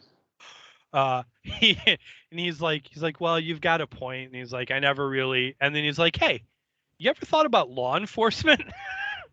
Yeah. And we're like, seem like, you fucking asshole. Yeah, she just gives him his look like, yeah, you're such a dick. So they go into the mausoleum, and they're looking around, and Giles looks into where Dalton had chiseled away the wall, and he says it's a reliquary, it's used to house items of religious significance. He's like, a finger or some other body part from a saint. And Buffy's understandably a little disgusted by that. And Giles is looking around the rest of the mausoleum, and he notices a name engraved on a stone above them on the opposite wall. And it says Tammy. And he says Dulac. What was it? Dulac or Dulac? Do you remember? Dulac, I think. Dulac. And he's like, oh dear. And Buffy's like, I hate it when you say that. And he goes on to explain Josephus Dulac was buried here, and he belonged to a religious sect that was excommunicated by the Vatican at the turn of the century. And he asks if she remembers the book that was stolen from the library by a vampire a few weeks ago, alluding to the events of Lie to Me when the female vampire stole the book. And she's like, yeah. And he's like, well, it was written by Dulac. And he's like, it slipped my mind. And she's like, well, I'm guessing it wasn't a Taste of the Vatican cookbook. And they start to leave the mausoleum, and he's like, no, that's said to contain rituals and spells that reap unspeakable evil. He's like, but it was written in archaic Latin so that nobody could understand it. And she's like, well, everything's cool then. And he's like, no. He's like, the book that was taken from first the book was taken from the library, and now they've stolen something from Dulac's tomb. And Buffy asks if he thinks they figured out how to read the book. And he said he's doesn't. Like, yeah, duh. He's like, yeah, idiot. Jesus. God. He's like, why couldn't they send me a brunette slayer? Yeah, God, you're Buffy the dumbass is what you are. And then he walks away, and she starts to cry. Yeah, and he's like quit fucking belly aching. Right. He's like off screen, and he's like, quit your sobbing, wench. Wench. And, no, he really doesn't answer her question. He says, he doesn't. He just kind of lets it hang there. Yeah, all he really says is that something's coming, but whatever it is, he can guarantee it's not good. And we cut to the Sunnydale bus depot, and The the camera kind of pans across the building and to a bus that's just arriving, and um, um, we see that it's coming in from Los Angeles, and we pan to the doors of the bus as they open, and passengers start to file out, and we see a pair of boots stop on the step, and the camera pans up, and this guy's wearing a leather jacket, and he's got long hair. Bad Leroy Brown. He's got long hair, and we see a scar running across his left eye, and the eye's apparently been blinded, and he looks around as he steps off the bus, and this is my takeaway from this is that he was the Cyclops that was alluded to in the tarot card. In the tarot cards. And we cut to the street in front of the Summers home, and we see a guy in a suit and a briefcase walking down the street, and he eyes the Summers nameplate hanging on the mailbox and looks up at the house, but he continues on to the house next door and walks up to the front door and knocks, and a woman answers, and he says, "Mrs. Kalish?" And she says, "Yeah." And he's like, "Hello," and introduces himself as Norman Pfister. Giggle, giggle. Yeah, Norman Pfister. And he holds up his case, and he's like, "I'm with Blush Beautiful Skincare, and I'm not trying to sell you anything, and I'm not asking you to buy anything, just to accept some free samples." And she lowers her glasses, and she's intrigued. Free? She's like, "Free? Did you say free?" Right. Come on in. I'll put some coffee on. Talk amongst yourselves. I'm a little verklempt. I'm gonna put some coffee on it, but sit on the couch. We'll have some coffee and talk about some coffee, and we'll talk about these free samples. We gotta stop. And he's like, "Yeah, absolutely." So she looks him up and down and motions him to come on in, and he walks in and closes the door behind them. And as the camera zooms in on the front door, we hear Mrs. Kalish scream, a blood-curdling scream. Right, because she spilled the coffee. She's like, "Oh my God, the coffee! It's so hot! Damn it, somebody get in here and clean this shit up!" Oh my God! Please make us stop.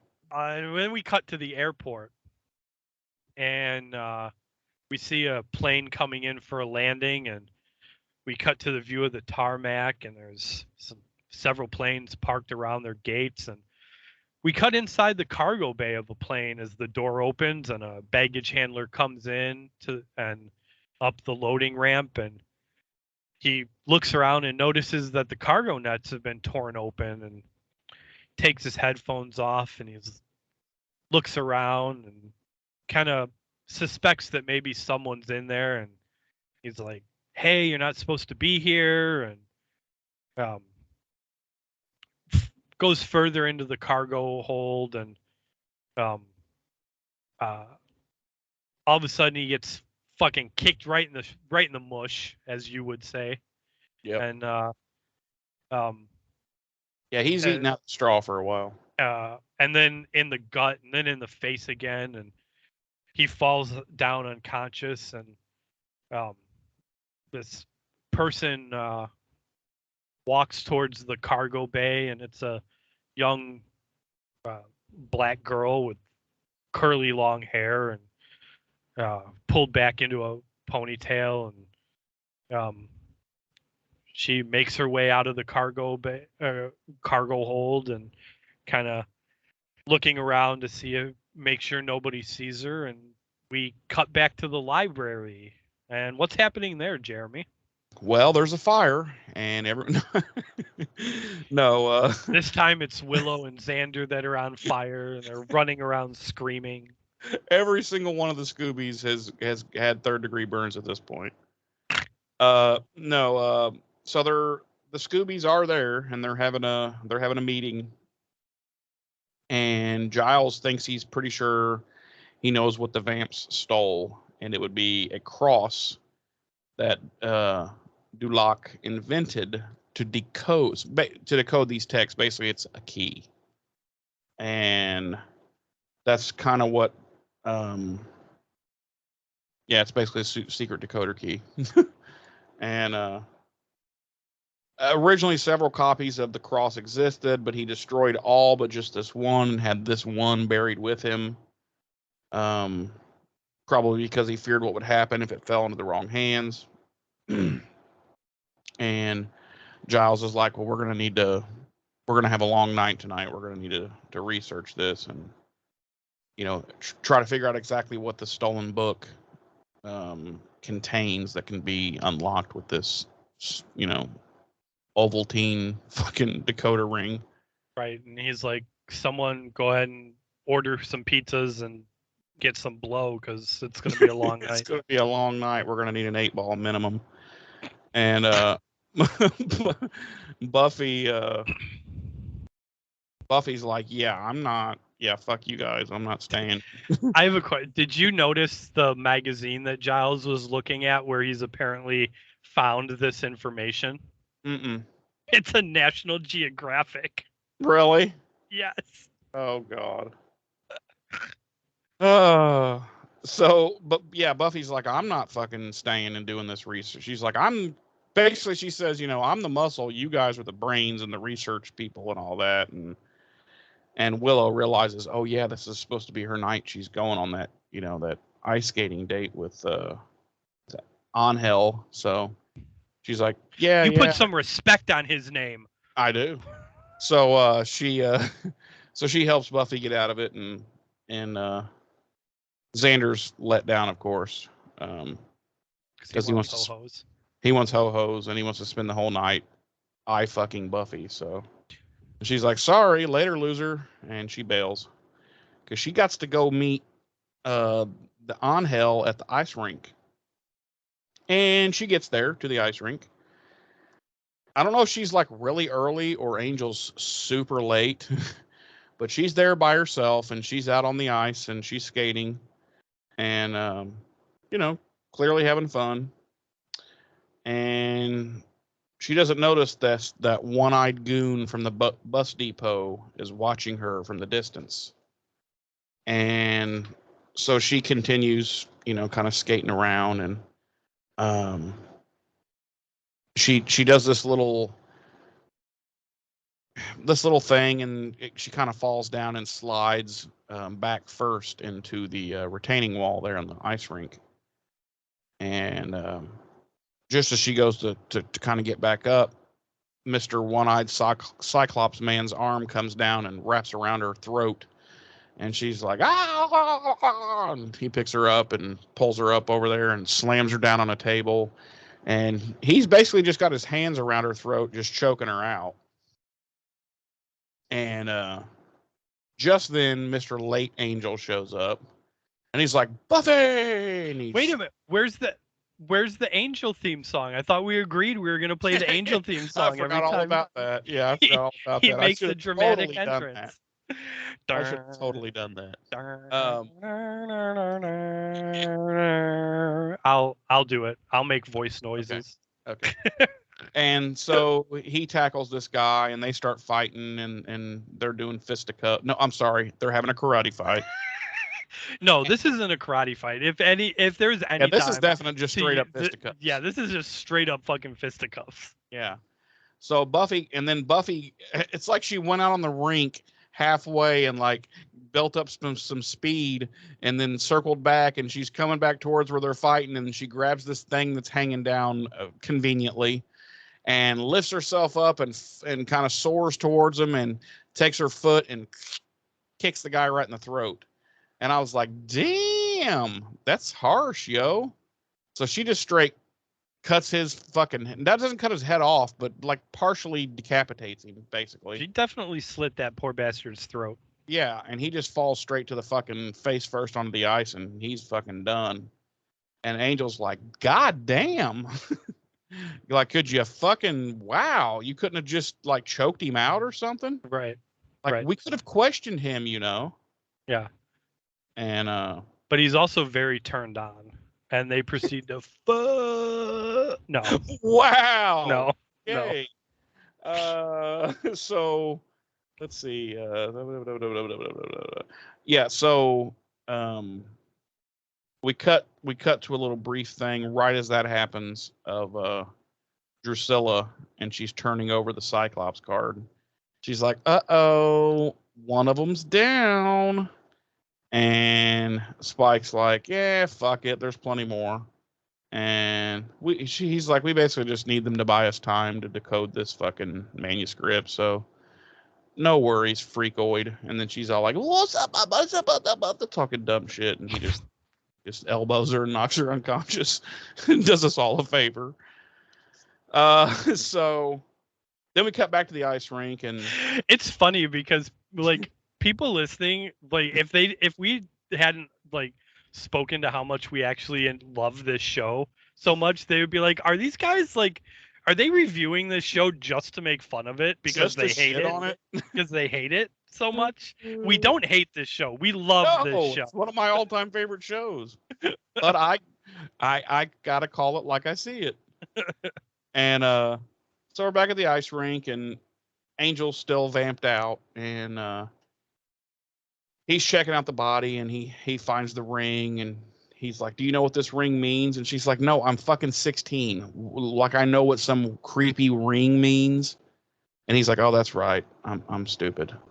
And he basically tells her what it means, and that, you know, she needs to go into hiding, and like, this is no joke, and these dudes are like for real, and blah blah blah. I want to say, because I think our jokes undercut, like, there is a level of seriousness to this brief scene here between Buffy and Angel that we don't see a lot in episodes. Like, Buffy tries to crack a joke about the ring, and Angel like legit gets annoyed with her. Yeah, because he's like, "No, these dudes, this is serious shit. Like, they will, you know, you need to go into hiding." And she's like, "Okay, but not until, you know, we check out this wound. He's got like this gash above his eye." And she's like, "Well, hold still, don't be a baby." And he's like, "It's not about that. You shouldn't have to touch me when I'm like this." And I'm like, then change your face. Change your fucking face. I literally thought I literally thought the same thing. I was like, why haven't you changed back yet then? Like, yeah, then why are you still standing there like a vampire? Like, that drives me crazy, because I'm like, you can literally do this at will. Right. So if it's so terrible, then stop being vamp face. Anyway, sorry. I just kept thinking that. Okay, then change. No, it bothered me too. I was like, then fucking change, because it's like you shouldn't do have that. To touch me while I'm wearing these nipple clamps. Well, then take the nipple clamps off. You know. But realistically, everyone should have to touch me when I'm wearing nipple clamps. That's true. But me, I mean, specifically, just you, only you. Not only me, but but specifically, I would like people to touch me when I'm wearing nipple clamps. Okay, please. Well, I'm gonna put that on the list of weird James things that you've let us know as the show has been going on. So yeah, that annoyed me. It's like, just change your vamp face. They've shown 1,000,000 times that you can do this at will. He's like, "I don't want you to have to touch me when I look like that." Then don't look like that anymore. Right. You know? It's not like being a werewolf, or where you don't have any control. Yeah, where you're like, over "Oh fuck, I gotta wait till daylight," you know? Right. So anyway, let's see, where the fuck did I leave off?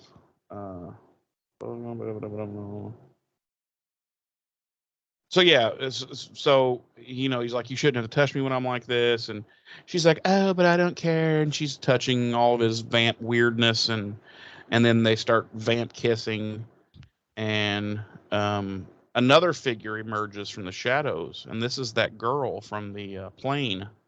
And she sees Buffy and Angel kissing and kind of looks disgusted about it. And we cut away, and we're back at the library, and Buffy's got an ice pack on her knee, which I don't know what that is about. I didn't see her receive a torn ACL or anything in this. Well, she was nursing her knee in the scene after they I killed. know, but I don't like when did that happen? I never saw her receive this injury. But anyway,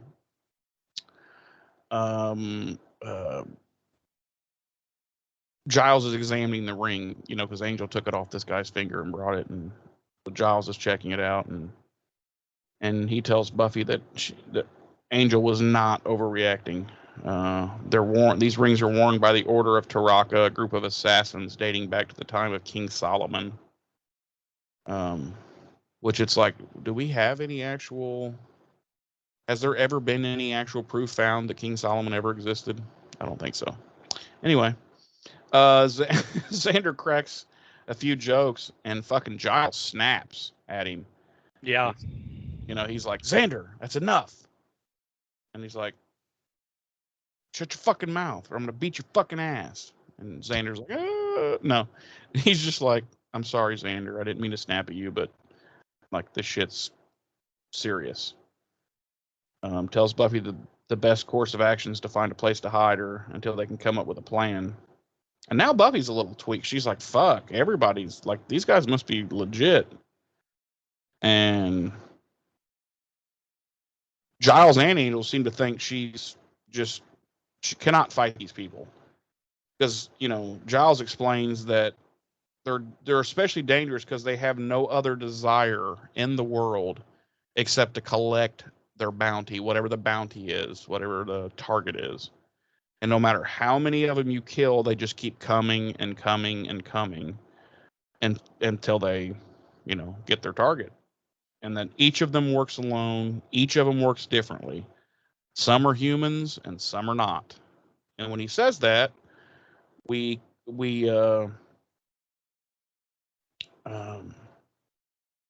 cut inside that Mrs. Kalish's house that Mr. Norman Pfister went into earlier, and then clearly killed her because you hear her, blood curdling scream.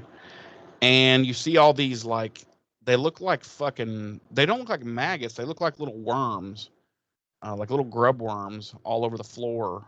And then you see like his arm doesn't really exist. It's half of his arm is just worms as the camera pans up to him. And then it becomes solid and becomes like a regular hand. And he picks up his cup. It looks like he's drinking a cup of tea. And he takes a drink, and he's sitting in an armchair staring out a window over at Buffy's house. And then we cut to Buffy's walking through the halls of school. And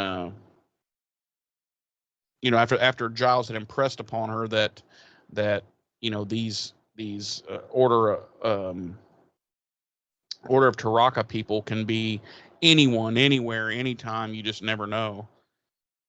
Like, as everybody's walking past her and around her and shit, she's all nervous and fucking tweaking out, thinking it could be anybody.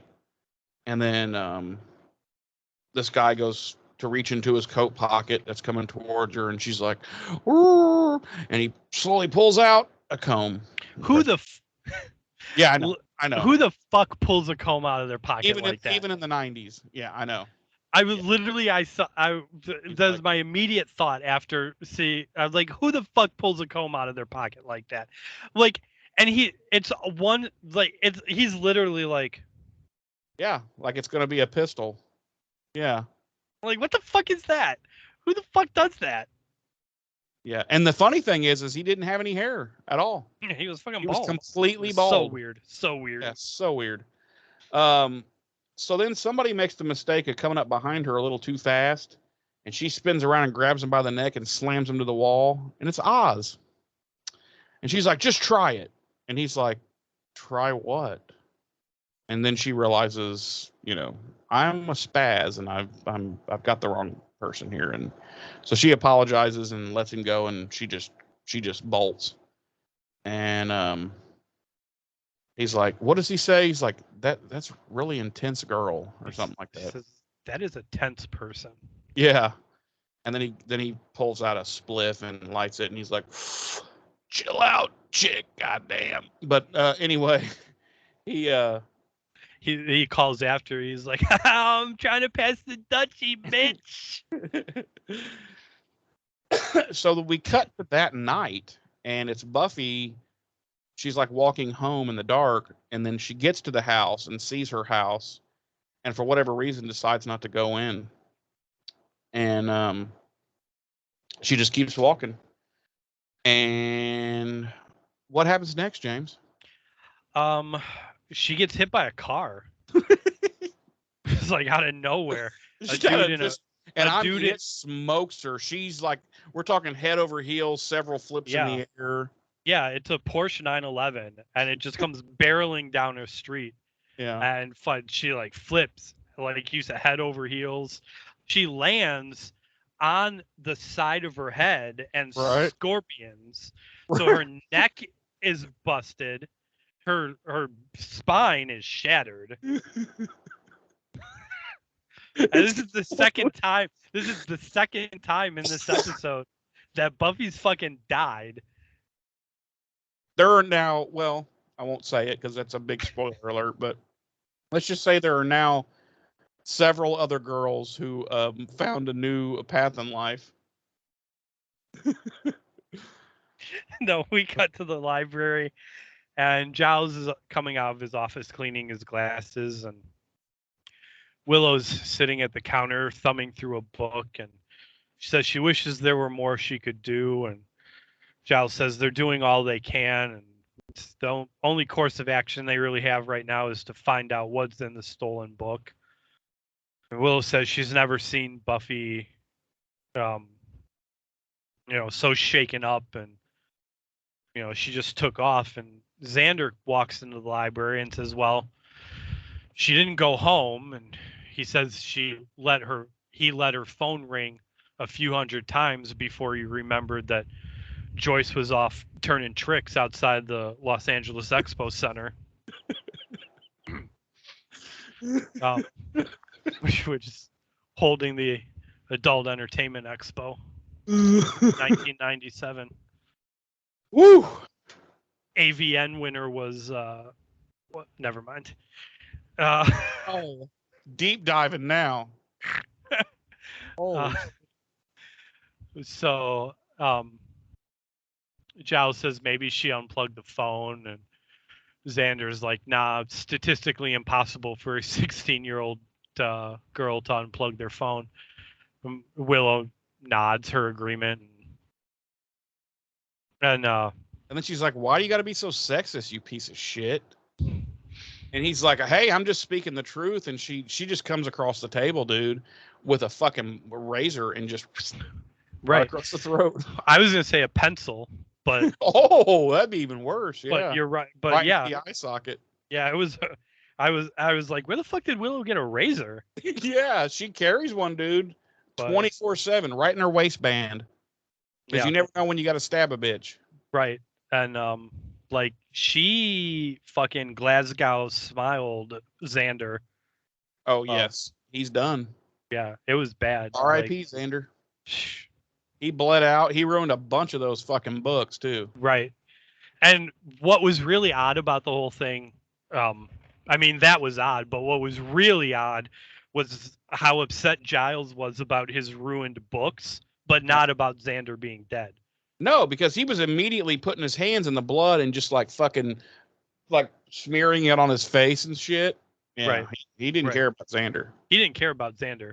But when he realized that Xander had bled all over, like, yeah, he did kick the corpse off the table and right, and then like he smacked Willow around a little bit. He open hand slapped her and got her right in the ear, so her equilibrium was fucked. Right. Yeah. It was crazy scene, guys. It was insane.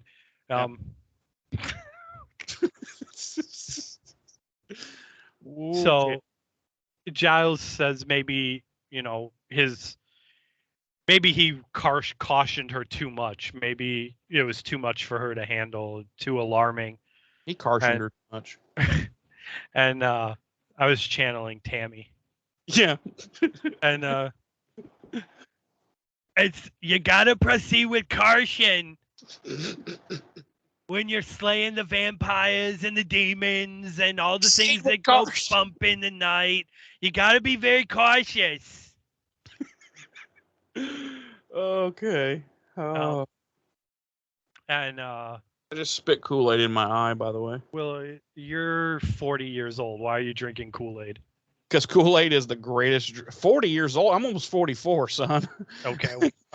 Kool-Aid is the greatest drink that has ever existed in the history of the world. Well, no. Wait. I'm sorry. Wait. I lie. It's the second greatest drink that's ever existed in the world. The first greatest drink that's ever existed in the world is chocolate milk. Chocolate milk is pretty delicious. Yeah. So. Yeah, it has to be True Moo though. You can't get that choco drink. Oh no! I make my own. Oh, okay. Yeah. If you're not gonna milk. Right, if you're not gonna make your own though, if you're gonna it has to be made with real milk. Right, you have to go with the True Moo. Yeah, because that's actual made with real milk. The choco drink is. Oh no! I don't know what the fuck. Like Yoo-hoo. Yeah. That's made of. You know what that's made of, don't you? Seriously. That is made of spit and chocolate syrup. Interesting. Yeah, it was really like they. Yeah, it's honest. Huh. Not lying. Sweat, spit, and chocolate flavoring. And chocolate flavoring. Huh. Yeah. Okay. Not even chocolate syrup, just like chocolate flavoring. Oh yeah, it's like powdered, really shitty, like flavor, like they would send up into space with the astronauts. Mm-hmm. Like horrible, like Tang almost, but it's chocolate. Okay. Yeah. There's also tears in that. That's part of one of the other ingredients. Sweat, spit, tears, and shitty powdered chocolate substitute. Mm-hmm. Okay. If anybody wants to write that down. Can I go on? Yeah. So Willow says no, it's good that Buffy took him seriously, and she just wishes that they knew where she was. And we cut to the hall outside of Angel's apartment, and Buffy. Wait, can I take this scene? Sure. This is the one that I alluded to earlier. Sure. Okay. It's a very quick scene, so. Yeah, go for it. So yeah, she shows up to Angel's apartment, which is like, as we've discussed before, his apartment is apparently inside of an underground sewer system somehow, but it has a nice door on it that's secure. Except she decides to just break the fucking doorknob and go on in. But it's a pretty dope little place. I mean, it's a studio type deal, but it's a dope little place, and he's clearly getting it for free. Right. I mean, and he's got electricity too, because she clicks the light on when she walks in, and it's like, damn, he's got electricity. He's got free room and board. I mean, shit. Well, we knew he had electricity already because he turned the lamp on in season 1 when Darla showed up. It's just like, wow, okay, that's a pretty nice setup. So anyway, she's inside of his joint, and she's walking, and as she's walking, the camera's, panning with her. Now here's where it happens. We see a coffee table, like in front of his little couch area. Coffee table. We see a coffee table. Well, there are two, one on each end of the coffee table, ashtrays. Okay, it's the 90s, cool. No big deal. However, the second ashtray that we get to as we're panning, it's much larger. And it appears to be full of at least 200 cigarette butts. Like, Angel is apparently a chain smoker. Okay.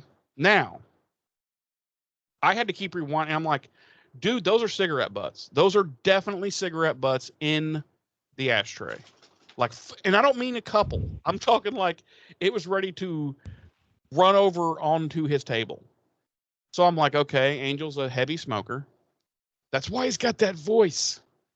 We continue panning as she goes towards where his bed is, and he's got a little night table there, little I guess you call it a nightstand. Excuse me. And there is another much smaller ashtray sitting on his little nightstand, and it also has many cigarette butts in it, snuffed out cigarette butts. So I can only be led to conclude that were Angel not a vampire, he definitely has a trach and probably oxygen, and he sounds like Tammy the Vampire Slayer. But I beg you, if you get bored, to pull that episode back up and watch that and tell me I'm fucking wrong. I challenge you to tell me I'm wrong. No, I believe you. But it's almost like I think somebody in the prop department decided to get funny, and they're like, no one's gonna notice this, but we're gonna know it's there. Like, we're gonna put all these fucking cigarette butts in these ashtrays, right. Just to be funny. Well, right. They thought weird ass. They thought nobody would notice. Surprise, motherfuckers! We noticed. Yeah. So anyway, okay, now you can go on. I'm sorry. Let me finish the scene. So she gets to his bed and she lays down across his bed and covers up, and she's like, "Oh, I'm safe here," and she kind of falls to sleep in his bed. Now you may go on. That's true. And then we cut to what appears to be your standard small town dive bar, kind of sleazy joint. And Angel appears in the doorway, and there's a guy sweeping, and he recognizes Angel, addresses him as Angel. Angel tells him he needs some information, and this guy's like, I'm staying away from the scene. I don't know nothing. And Angel's like, sure you are, Willie. So this is Willie, and short scene shorter. Angel roughs Willie up and gets Willie to tell him that Spike's the one that ordered the Order of Taraka to go after. I've got a clip if you want to just go after the Slayer. Yeah, go for it. Yeah, here you go. Who sent them? Who sent who? The Order of Taraka. I tell you, I haven't been in the loop. Let's try again. The Order of Taraka, they're after the Slayer. Come on, man. Was it Spike? Look, Angel, I got some good pig's blood in. Good stuff, my friend. You know, I'm a little rusty when it comes to killing humans. It could take a while. Oh, Spike would draw and corner me, man. I'll take care of Spike. You know he ordered those guys. Spike's sick of your girl getting in his way. So, yeah, he beats the shit out of him and makes him give it up that it was Spike, which, I mean, duh. Like, does he really have to go after this guy to, like, get the information that who in this town's got it out for Buffy? I just don't know. I better go ask this civilian and rough him up some, Right. Why don't you just stop and say, let's see, Spike. Fucking Spike. Yeah. So, at that point, Angel takes a fucking boot to the face. Yeah. Out of nowhere. And he's laid out on the floor, and we see it's this broad from the airport earlier, who was also at the skating rink. So she's clearly stalking Angel. She's a stalker. And probably needs to be put in fucking jail. Yeah. Or at the very least, she needs to be receive a citation for physical assault. Right. Yeah. But we know the Sunnydale Popo, they're all on the take. They're not going to do shit about it. No. They're busy eating donuts and sitting outside a 7-Eleven, jerking off to Joyce's porn. Joyce doesn't do porn, remember? No, she thinks she doesn't do, but some of her clients secretly record. Oh, so she's on those Binge porn, revenge porn websites. Mm. unfortunately. Do you have a link? Wait, I'll what? send it to you. I'll send that to you. Oh man, there's something wrong with us. Yeah, a little bit. So anyway, this chick grabs Willie's broom and just starts jerking him. No. What? Whoa. Long story short, karate fight. Yeah. So, well, she grabs Willie's broom and breaks it in half and tries to stake Angel, but Angel rolls out of the way, and then there's a karate fight, and she whoops his ass. She fucking serves Angel a hot plate of ass whooping. Yeah. She didn't microwave it either. She No. cooked it. Yeah, she cooked it slowly on the stove, let it simmer. She made it with love. Yeah. And then she delivered it. And then she plated it up all fancy and served it to him. Yep. And Angel he ends up on his ass, and he just looks up at her like, ooh. And in a cage. Yeah. For some reason, there's a cage, conveniently, a lockup in the back room of this bar. Mm-hmm. I suppose it could be a liquor lockup. No, that's where Willie is clearly a kidnapper and a rapist. Oh. So that's where he keeps his victims. Okay. Yeah. I thought maybe he might be into a little BDSM too. Yeah, except he takes it all, he's killing people. Wow. He's raping and killing people. That's why I'm just telling you, Willie's a fucked up guy. Okay. So Angel has his ass handed to him, like we said, and he's dumbfounded in a post beating stupor on the floor of this cage, and he asks this chick who she is, and she just laughs at him, and then she comes out with the worst, most god-awful, horrible Jamaican accent I have ever heard in my life. And just FYI. Are you going to do it for us? I can't do it. It's just like, hey, man, I be kicking your ass now, man. And it was, no, I'm being serious. It was horrible. But the man part, come on, dude. It was horrible. Her accent was horrible. I'm not saying it wasn't horrible, but like, I don't know, the Aman part, like, lay off the stereotypes a little bit, okay? Well, I mean, I don't know how else I don't really know all I know is I've heard real Jamaicans, and her accent is fucking terrible.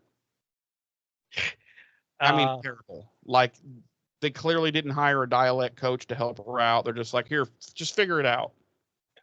So she closes the door and bolts it shut. And to be honest, just really quick, this is something that drives me crazy about this character from here on out. About her character that I hate is that why did they have to make her this weird? Why couldn't she just have had her regular American accent? Because this girl's from like New York somewhere. She just like the actress, yeah. Yeah, the actress, I mean. Like, they saddled her with this accent that she cannot do. Every time she talks from here on out, it's just a clown show, and I can't take the character seriously. So I think... See, I can't say what I think without giving a major spoiler for the Yeah, I know. So I'm not... I'll save it. I know what you're going to say, though, and yeah. I agree, but it still drives me crazy. So... she closes and bolts the cage, and she wants to know who the girl she saw Angel with before was. Angel tells her to stay away from her, and she tells Angel he's not in a position to threaten, and Angel says when he gets out, he'll do more than threaten.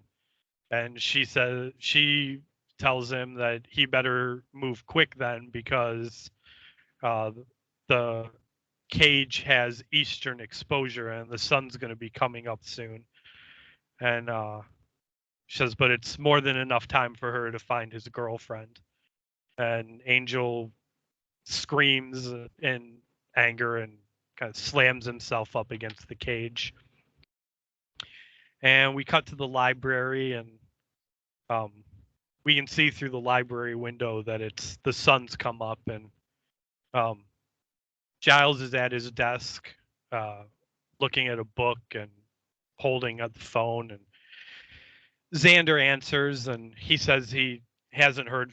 Giles tells Xander he hasn't heard from Buffy, but he thinks Xander should go to her house and check on her, and right away. And Giles is like, well, I don't know, get Cordelia to drive you. So he hangs up the phone and picks the book up that he's looking at and goes back into the main library, and he sees Willow passed out in front of a computer, and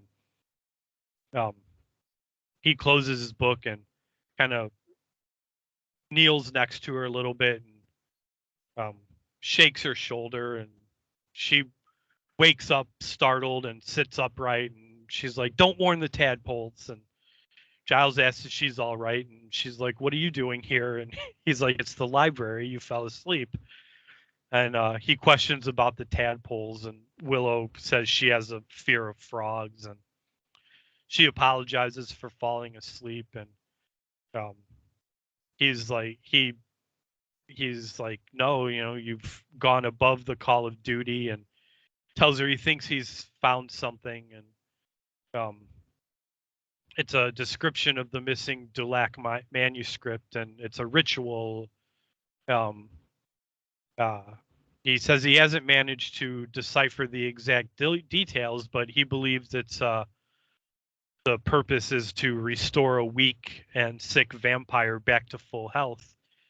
And Willow says, like Drusilla, and Giles says exactly. And we cut back to Drusilla's room in the warehouse, and Dalton slams the Dulac manuscript shut and hands Spike his handwritten translation, and Spike looks at it and smiles, and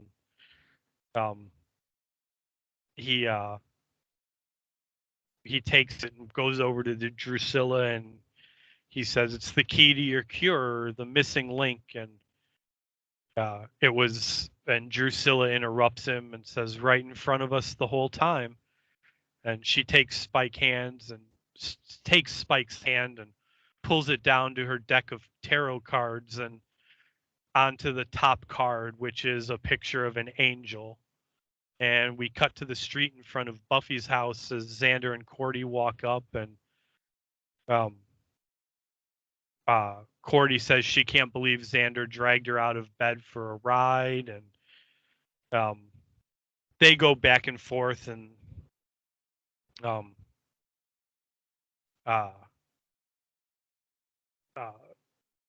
they walk up to the door and knock on the door, and Xander calls for Buffy, and he doesn't see anyone moving around inside, so he walks over to the window, and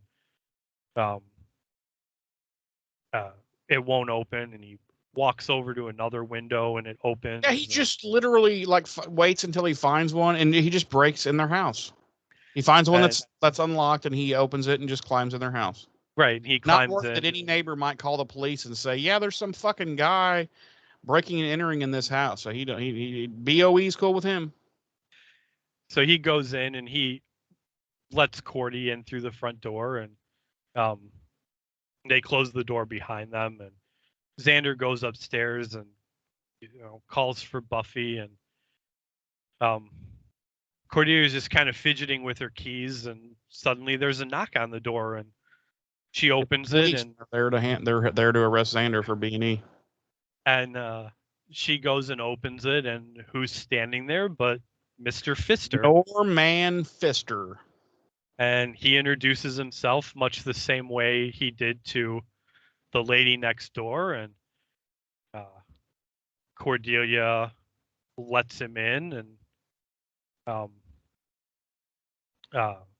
closes the door behind him, and we cut once again to the back room of the bar, and we see sunlight coming through the window, and it's starting to shine into the cage as Angel Angel.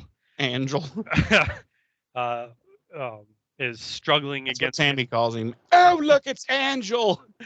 Is like the only good. She's like the only good thing about coming to this place is that hunky vampire Angel.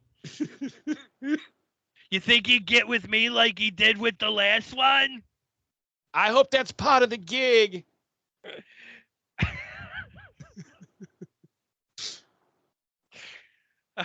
And he's struggling against the door of the cage, but just can't get it open. And we cut back to Angel's apartment. And what's happening in Angel's apartment?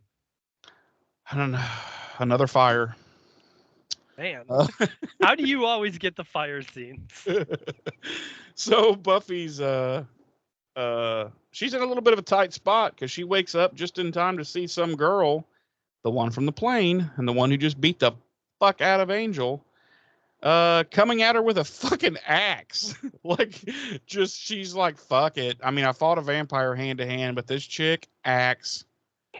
So what ensues? A karate fight.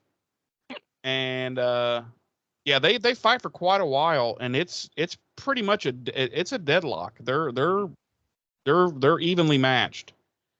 And finally they kind of square off again, and you know, the new girl, she demands to know who Buffy is, and Buffy's like, yeah, fuck that. You know, you started the fight. Who are you? You have to read this line and you have to do the accent. Kendra, the Vampire Slayer. That's the best I can do. But I probably did just as good as she did. But yeah, she is Kendra, the Vampire Slayer. And Buffy's like, I'm sorry, what? And then credits. That is the end of the show. I'm Kendra, the Vampire Slayer. Kendra. Hey, man, I'm Kendra, the Vampire Slayer. Okay. You need to stop with the hey, man, though. You can do a bad accent, but now you're like... I can't do it. Like but I'm also call out people who can't do it, and she couldn't do it. And that's the end of our episode. So, Jeremy, tell me, how many worm men are you giving this episode?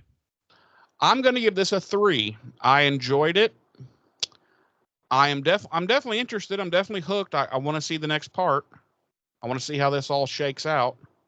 I didn't see anything egregiously, you know, bad. There were definitely some giggles. No, I liked it. It's definitely an above average episode. There was something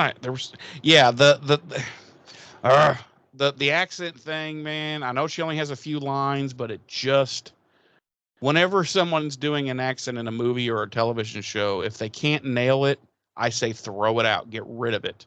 There's no real need to have it. You know what I mean?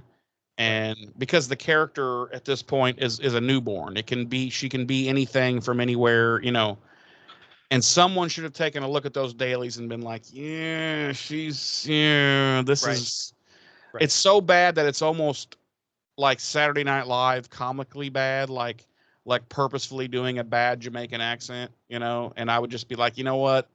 Let's ixnay on the accent, and she's from Brooklyn, New York, and we're good to go, you know. Right. Or if you're like, I get the point of it is they're trying to drill home the idea that it's from anywhere. You can be from anywhere. A Slayer can be from anywhere, you know, that whole thing. I get that. But I agree to the extent that, and I'll be honest with you, after the initial, like, oh my God, that's a bad accent. Like, I don't remember ever really paying that much attention to it anymore.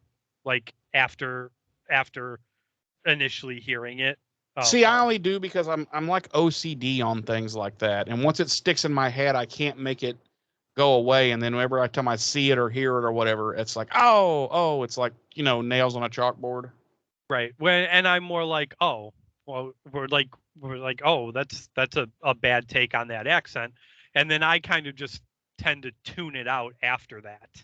Yeah, and I don't So- blame her. I blame the producers or the director or whatever for somebody for not saying, yeah, you're not really hitting this, so let's just get rid of it. You know, No, it's 100% her Bianca fault. Lawson's fault. She should be Yeah. a better fucking actress. Yeah, she should probably be beaten, scolded, and thrown out. She should have actually been Caribbean, is what she should have been.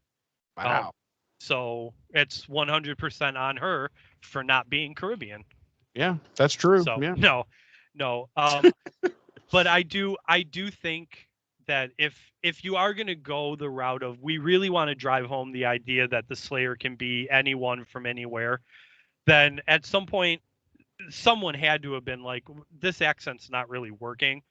Let's see what accents she can do. Yeah, maybe she could pull off a believable English accent, or right. And there's a bazillion accents in the world, you know. Why do they have to like really? No, we're staying with this one. Right. She can't do it, but by God, we're not gonna change. You know. Right. So. But. Anyway, so that's my take. James, yes, sir. How many god awful, horrible Jamaican accents do you give this episode? I'm also gonna give it 3. Okay. Bad Jamaican accents. Okay. I thought it was a good episode overall. It was a good episode after all. I went in thinking it was going to be complete trash, I went in but being I was like, this mildly is garbage. surprised. I was But mildly then we met surprised. Tammy, and that changed the episode. Everything. I fell in love with a Slayer all over again. Yeah, you and me both, buddy. No, I thought it was a good episode overall. It definitely it hooked me. I'm eager for the conclusion. What's My Line Part 2, to see how this plays out. I think it did a decent job, and I enjoyed our expansion of Spike and Drusilla's story. Because I think I have to hear her verbalize. That's because I think, unfortunately, we're 9 episodes in, and they were set up as the big bad, yet we haven't really seen a lot from them, except him getting his ass kicked constantly. Right. So to get this furtherance of why are they in Sunnydale, what's their deal, I enjoyed that a lot. I like the expansion of the mythology overall with the Order of Taraka. So I enjoyed every scene with Giles this week. I thought his scenes with Buffy in particular were very strong. Especially, like we alluded to at the beginning with that scene, this is the first time that Giles has been reprimanding Buffy, and I was 100% behind him on it. And I don't know what made this different than the other times, but something about it was different. Maybe 21 episodes in, we've just kind of reached a point where it's like, okay, Buffy, it's time for you to get over your shit, and be the fucking Slayer. I don't know, but yeah, their scenes were really good.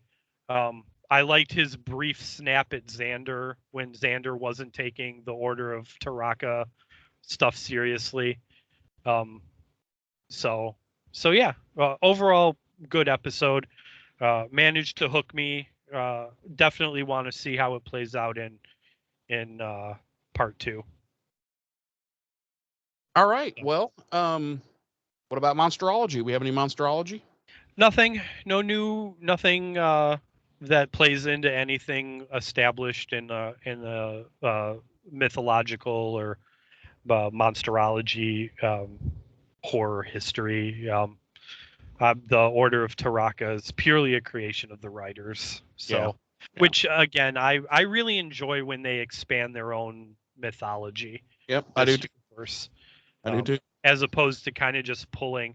Like, don't get me wrong, I love it when writers, I know what you're gonna say. Like, take like historical, right, or kind of mold it. Right, or other Yeah. horror tropes or whatever, and kind of pull it in and I adapt it. also love to when they this just invent something completely their new, own, right. and they're just And like, here we go. yeah, I think when they invent something new, it makes this made up universe feel more organic. Oh yeah, definitely. So our body count this week is 3. This many? That many. Okay, just checking. How about a little behind the scenes, Jeremy? Would you like that? Yes. The hold of the plane in which Kendra arrives in Sunnydale was turned upside down and used as a sewer tunnel in future episodes. Okay, that's just beyond awesome. It's ingenious. It's cost cutting, Yeah, and I'm all about it. I can't believe it. The ice rink called Iceland is in Paramount, California, and it's about 25 minutes from where Buffy was filmed. Well, that's stupid. Okay. Wow. Surprise, this is the stuff people actually tune into every week to hear, okay? Oh, okay. Just so you know. Okay. This is what the people care about, the behind the scenes. All right? The extra tidbits. Okay. Okay? They don't care what you think about the episode. They don't care what I think about the episode. That much I know for sure. More so they don't care what you think about the episode. Right. and they also hate me. Of the two of us, I'm the hated one. So I'm glad you brought this up. I was trying to figure out how to work it into the conversation. Yeah. We do frequently get comments and emails. I don't share them with you, though, because the vast majority of them are about how much you suck. Yeah. I figured I can't keep it going. Yeah, I would actually believe that. So basically, and most of them also say that I should quit the show and just let you do the show. That's how bad I am. There is a profane amount of people requesting that I just do the show solo. Right. And I'm like, I can't do it. I should just fuck off, basically. I can't do it by myself. I need someone to interact with. You need an idiot to bounce off of. Listen, if there's anything we have proven time and time again doing this, it's that we are both idiots. Oh yes. And for some reason, our idiocy feeds off of each other. Yeah, it is basically a symbiotic relationship. No question about that. And I think before I delve into our final behind the scenes here, I think that is perfectly encapsulated in earlier in this episode where you said something completely off the wall and outrageous, and I actively shook my head in disapproval and disappointment, and then proceeded to take what you said and escalate it like to the umpteenth level. 2 levels. You went up 2 full levels with it. Yes. So anyway, yes. Our final behind the scenes tidbit here is that Sarah Michelle Gellar is a big fan of ice skating in real life. Yeah. And lists ice skating as one of her hobbies, which, according to writer Marty Noxon, is the reason ice skating was incorporated into this episode. And as a result, SMG does do all of her own ice skating in this episode. I did know that. Our bronze band this week is none. No one. Because the bronze didn't feature in this episode. Much like Joyce. However, the bronze wasn't off whoring itself out in LA. That's true. That's true. Poor Joyce. We've turned her into a street walking hooker. Right, and like no reason other than our own amusement. Like Christine, is it Christine or Kristen Sutherland? I think it's Christine Sutherland. Christine Sutherland, she's a fine actress. She is. Great like, lady. She has some outstanding stuff to do in this series as time goes on. But at these first couple of seasons, man, they just but the thing is, like, you and I have now, we're gonna keep leaning into this idea. Oh yes, that Joyce is a whore Yes. because we get so much enjoyment out of it. But music this week, nothing, just the show's original score. Yep. What about our oopsies and goof 'em ups? Goof 'em ups and oopsies. For a brief moment in the scene where Angel and Buffy are in her bedroom talking, you can see Angel's coat reflected in the vanity on her wall, and a portion which I would think the clothes should be reflected. Like if a vampire walked in front of a mirror, whatever they're wearing should be reflected. It would just be like empty clothes. Like that's the way it should be. If you know. And a small portion of his face can be seen in the mirrored border around the vanity. Yeah, I mean, I kind of agree. Like, I've never really understood that in vampire stuff. Like, why? Like, I get, like, you can't see their reflection, but they're fucking wearing clothes, right? Like, so shouldn't the clothes just be moving around? Yeah, like what was that called? The Invisible Man, where you know you see the clothes, but you don't see the hands, the face, the head, all that. Yeah, right. Like he had the fucking because that would be even more disturbing. Right, like that. Like the dude, like the Invisible Man, has to like strip down to his birthday suit to not be seen in a suit. Right. Like the Invisible Man is literally running around with his dick flopping around and his balls like rubbing against people, just so he can be invisible. I mean, presumably it's flopping around. Maybe he's excited all the time. You don't know. Or he could have it tucked and taped. He could have it tucked and taped. Yeah. But no, because we would see the tape. Oh, that's true. That is true. It would just be like a line of like this, a line of tape curved coming out of a curve to nowhere up a straight line. Yeah, and you would see like a ball bulge. Right. Yeah. Right. That'd be odd. It would be really. So anyway, wow. Is that all of our oopsies and goof 'em ups? No. The mausoleum scene with Buffy and Giles. This is a twofold one. So when they approach the mausoleum, it appears to kind of be in shadow from wherever the sun is shining. But when they go into the mausoleum, there's clearly sunlight shining in the fucking door. Yeah. And when they leave again, it still appears to be in the shadow. So, little stupid asshole oopsie there with the lighting people, fucking morons. Get your shit together. 1997 Buffy the Vampire Slayer lighting people. Yeah. Fucking key grip my ass. So anyway, that's all I have for this week. Okay. How can they find us, James? How can our 2 hours and 42 minutes of us just how can our devoted fan base find us? They can go to BuffyRevisited.com, and they will find links to our Facebook, our Twitter, and a link to our email address, which is BuffyRevisited@gmail.com. And if they click any of those links, they will be able to communicate with us. Click on the Facebook link. It'll take you to our Facebook page. You can message us. You can drop us a comment. Tell us how we're doing on the podcast. Talk to us about this episode, or talk to us about Buffy and Angel in general. Or Tammy. Talk to us about Tammy. Or Tammy. We would love that. Same thing with Twitter. Click on that link. It'll take you to our Twitter. Tweet at us about the podcast in general, about this episode specifically, or about Buffy and Angel in general. And same thing with our email. Click on that link. Email us about the podcast, about this episode of Buffy, or about Buffy and Angel in general.